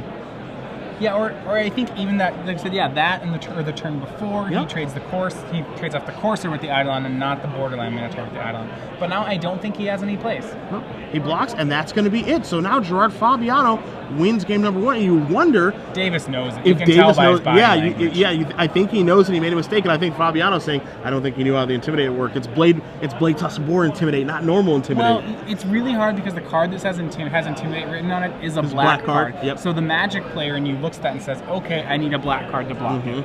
But that's actually not how it's working. So you take a look at the match updates. Sheu up 1, Fabiano up 1, Smith down 1 to Ingram. And again, the team of Sheu, Fabiano, and Smith, they're up 4-2. They just need one match win to hoist those trophies. Davis are going to have to win the next 4 games between the two of them. No room for any more losses. This is when things get fun. Yeah, we see both Tietze and Sheu's match and Davis's and Fabiano's match are in sideboarding right now. Tietze was looking at, or Sheu was talking to Fabiano about sideboard plans. It looks like he's boarded in Ray of Dissolution at the moment. And you know, he's kind of just talking about what strategy he wanted to do. Now, before any of that, we have our Ingram-Smith match. Yep. We probably briefly pause on. This match is kind of on the back burner. Ingram does need to win it. He is up a game. Yeah, looks like Ingram is having some mana issues here because Smith looks like he's unloading on him. I see Ingram has 2 lands in play, and he just does play a 3rd one, so it doesn't look like a lot is going on here. And of course, we walk into a board position where there's giants in play. 2 giants versus a bronze sable. Could be a very quick game here. There's a lot of cards. I mean, Ingram just looks like he hit his 3rd land. Yep. This is a lot. So he's chosen by Helios to try to draw into another land, but he's going to lose a lot of life points here. He'll definitely be in low single digits if he does pull out. Yeah, he's going to take 9 on the face and go down to 6. See if Smith has a follow-up play. You see Fabiano points to 1. There's Mnemonic Wall there. It can target the Griptide. Yep, that could be lights out. Well, Griptide's good. Magma Jet would be pretty good too. It means both his attackers are lethal. Yep. I mean, it doesn't really matter. It's one of those, whatever you target's really good. Yeah, Griptide, not a bad choice for that Mnemonic Wall, but I'm with you. Either one is good at this juncture. As Ingram having those mana issues and just staring down giants.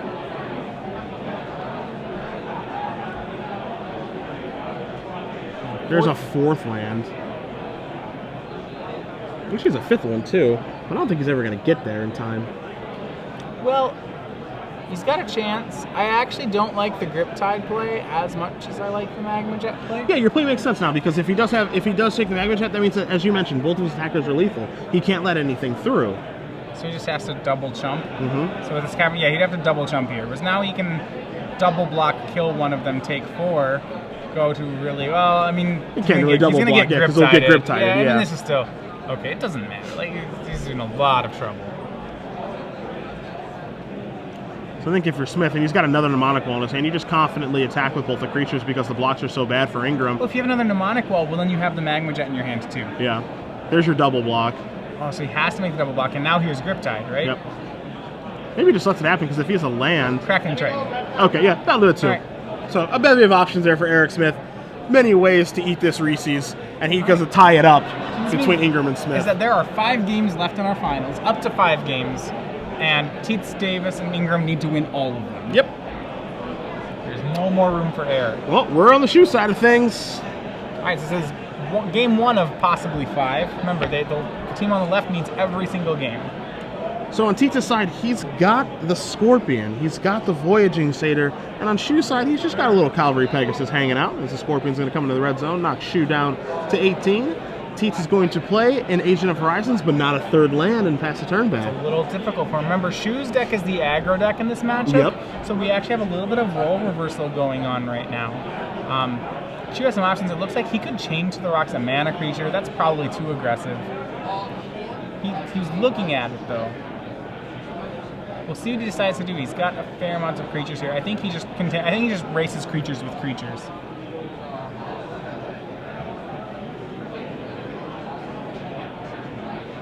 but we will see. He does have a couple lands and a Chain to the Rocks. He's going to go with Observant Alseid. Yep. So 2/2 Vigilance will come into play. Tietze is going to untap his 2 lands, rest of his permanents, draw his card, see if he can find a 3rd land to get the show started here or not. Lucky for him, he does have that Voyaging Satyr. Yeah, and we saw, Sheu had the option of removing a mana creature. Generally, in these matchups, the idea, although it's a good idea to try to get your opponent, it's usually just a more sound play to save a removal spell for a creature that actually matters. Because Sheu's able to develop his board, he's not going to waste time removing anything like a mana creature or trying to hamper his opponent that way. All right, so there is another Agent of Horizons, and passing the turn back does Tietze. So Tietze, as you mentioned, is the aggressor this game, as Sheu's going to draw his card. He's got a mountain among a bunch of other spells there, so we'll see what his 4th turn is going to be. Well, he drew a Coordinated Assault, so now he has Coordinated Assault and the Chain to the Rocks, as well as 2 other spells. Yep. He's still a little behind. The Coordinated Assault he'd really like to save until a time when he can use it to kill the Sedge Scorpion. Yep. His deck has trouble with Sedge Scorpion. Cavalry Pegasus is a decent answer to it, but I think Coordinated Assault's a better answer. You chain that bad boy to the rocks. You hope that you don't have to do that. Put that Scorpion down. Ooh, Coordinated Assault aggressively. Okay, well, it did block, so. Yeah, so he got 1 creature for it. He didn't get the Sedge Scorpion. I think... Wow, and he's going to go ahead and burn all his removal here. It looks like he's going to go chaining. Maybe take out the other agent. Could take out the... There's certainly some interest in taking out that Voyaging Satyr. I don't like it. I don't think he has enough pressure to be making this play. Because his clock is still a 5-turn clock on the board. I don't like... Max will draw creatures in 5 turns. Like, Sheu doesn't even have the fastest clock right now. Like, he's actually losing the race. So Curtis is going to try to mana screw Max by taking out that Mana Accelerator and hope he doesn't draw any more lands. So Max is going to go reaching. He's going to come in for 4. Sheu going to go down to 10. I mean, you can look like a hero here. If it works, it's going to work, and it'll be great. Yeah. Tietze with actually a really good play there as Sheu draws his card for the turn. He plays the Leaf Crown Dryad, and it's actually quite good right now because it's just a really good blocker. Shuts down the Pegasus and can just trade because of reach. Yeah, so interesting. Tietze stuck on 2, but yet I still think he's winning the game at the moment. Likewise. And we have always said this, that, the mana screwed opponent normally beats the mana flooded one. So if Tietze does ever draw a couple lands here, he's got the spells already. So if the idea of spending a premier kill spell on a mana creature, I only really like it when you have to be decently far ahead on the board. If the board is even, or even if you're, especially if the board's even, I don't think I like the play. And that's why... I mean, you see that, yeah, he got rid of Max's mana, and that's really problematic. Max may not be able to cast more spells, but it's going to take Sheu at least 2 turns to become ahead on this board. Yeah. And in that time, Max could easily draw a land. And if he does, then Sheu's just actually out a unconditional 1-mana kill spell. Yeah. So you're going to see the trade take place there between the 2 2/2s. Grizzly Bears battle back and forth. See what Sheu has as a follow-up here. You see he's got multiple spells in the grip. That's a trade Sheu really wants to make, because now Cavalry Pegasus can attack again. Now 5/3 shows up.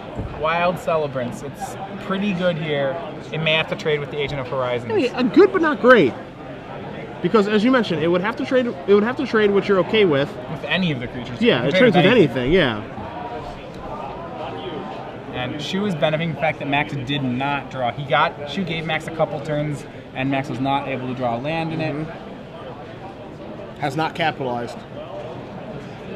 All right, well, there's an island. I stand corrected. And an island is a huge draw because he makes his agent unblockable and passes the turn back. He's just racing. Yeah, able to leave the Scorpion back to block the 5/3. Yeah. So what a huge draw. Yeah, Agent of Horizons is actually a pretty decent card. It's a 3/2 for 3, which is part of that cycle of creatures, of the double-colored creatures, single color with a different color mana cost. All of them with pretty decent abilities. I would say Agent, especially... Agent is very good in a blue-green deck. It's probably slightly favorable to Nessie and Corsair in that regard. Yeah, I like Agent of Horizons quite a bit, and it looks like it might be able to steal this game with Sheu at 7, Tietze at 17. Tietze's life total is very high, and Tietze might just be committed to just every turn, activate this, attack you. But he's going to threaten and scry. And this is one of those situations where I really don't like the role that Sheu's been thrown into. He has to be aggressive because of how he's played this game. Yeah, there's no turning back now. There's no turning back. I mean, the last card in his hand is a favored Hoplite. It's a 1-drop. It's a 1-mana Squire. So he has to become the aggressive deck, but I don't think he's ahead in the race. Right now it's 13-7. It's about to be 13-4. There's that favorite hoplite. The Scorpion's out of the way now. But again, if Tietze just draws lands, he's going to be able to win this game. I'm not even positive Tietze needs to draw lands, and he has. And wow, he doesn't even need to activate here, which has Huge. got to be really bad for Sheu. Sheu's going to go down to 4. Tietze did draw Swamps. Now he's going to play that and just pass the turn Sheu back. has no clock right now. Sheu has 3 power to 2 power. Max, the entire game, Max has had the better clock. And he draws Anachronian Hoplite, but again, the Hoplites are not going to do very much right now. Well, it doesn't block well. It's a really good attacker. Yeah, and this one, I think this is pretty clear, exactly what Tietze has, because we've seen his deck. Sheu's at 4, and that's lethal. Yeah. So that is going to do it for that game. Max Tietze is going to even it up. You mentioned it, that the team of Tietze, Davis, and Ingram, they can't lose again. So 1 game down, they need 4 more. Yep. So the next game we're looking at is Davis Fabiano. You see Fabiano, hands on his head. A little bit scary as we move on to that match. It looks like they've gotten game number 2 as well. We see Ingram and Smith moving over to spectate here. And as you see on the scoreboard, 2 games down, 3 left. Ingram defeated Eric Smith 2 games to 1. Put your rally caps on, fans of Tietze, Davis, and Ingram, because it looks like we might have a comeback in the works here. Let's see what Fabiano's casting. You see, Remember, an Agent of Fates. This was the hard match. This is the one we thought we were not sure if they could get. Yeah. Davis is down a game. His deck, Fabiano has not dropped a game yet. An Agent of Fates is currently being targeted by a bestowed Cavern Lamprey. That's pretty good. Agent of Fates is pretty. Let's put that one up there. It's a rare. We haven't seen it in play actually yet this weekend.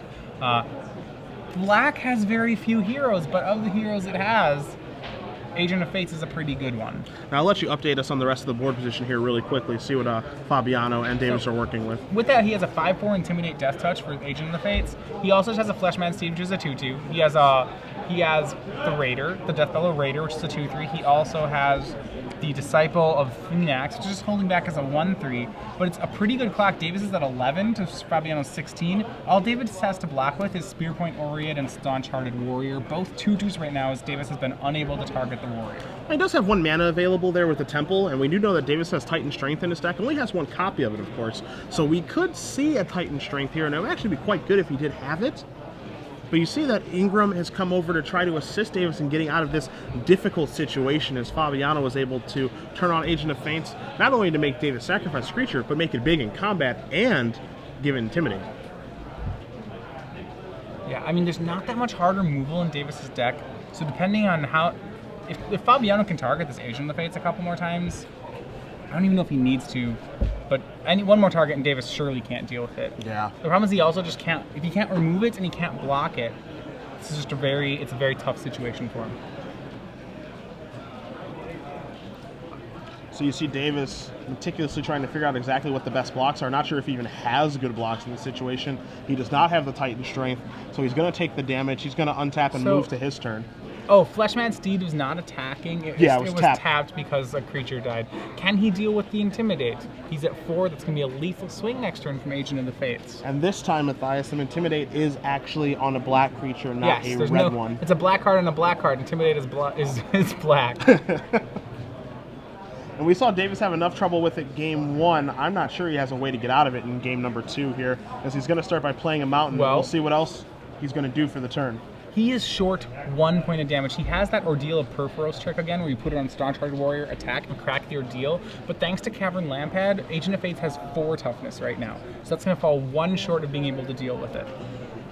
1 Spark Jolt, perhaps, but I don't believe he has one.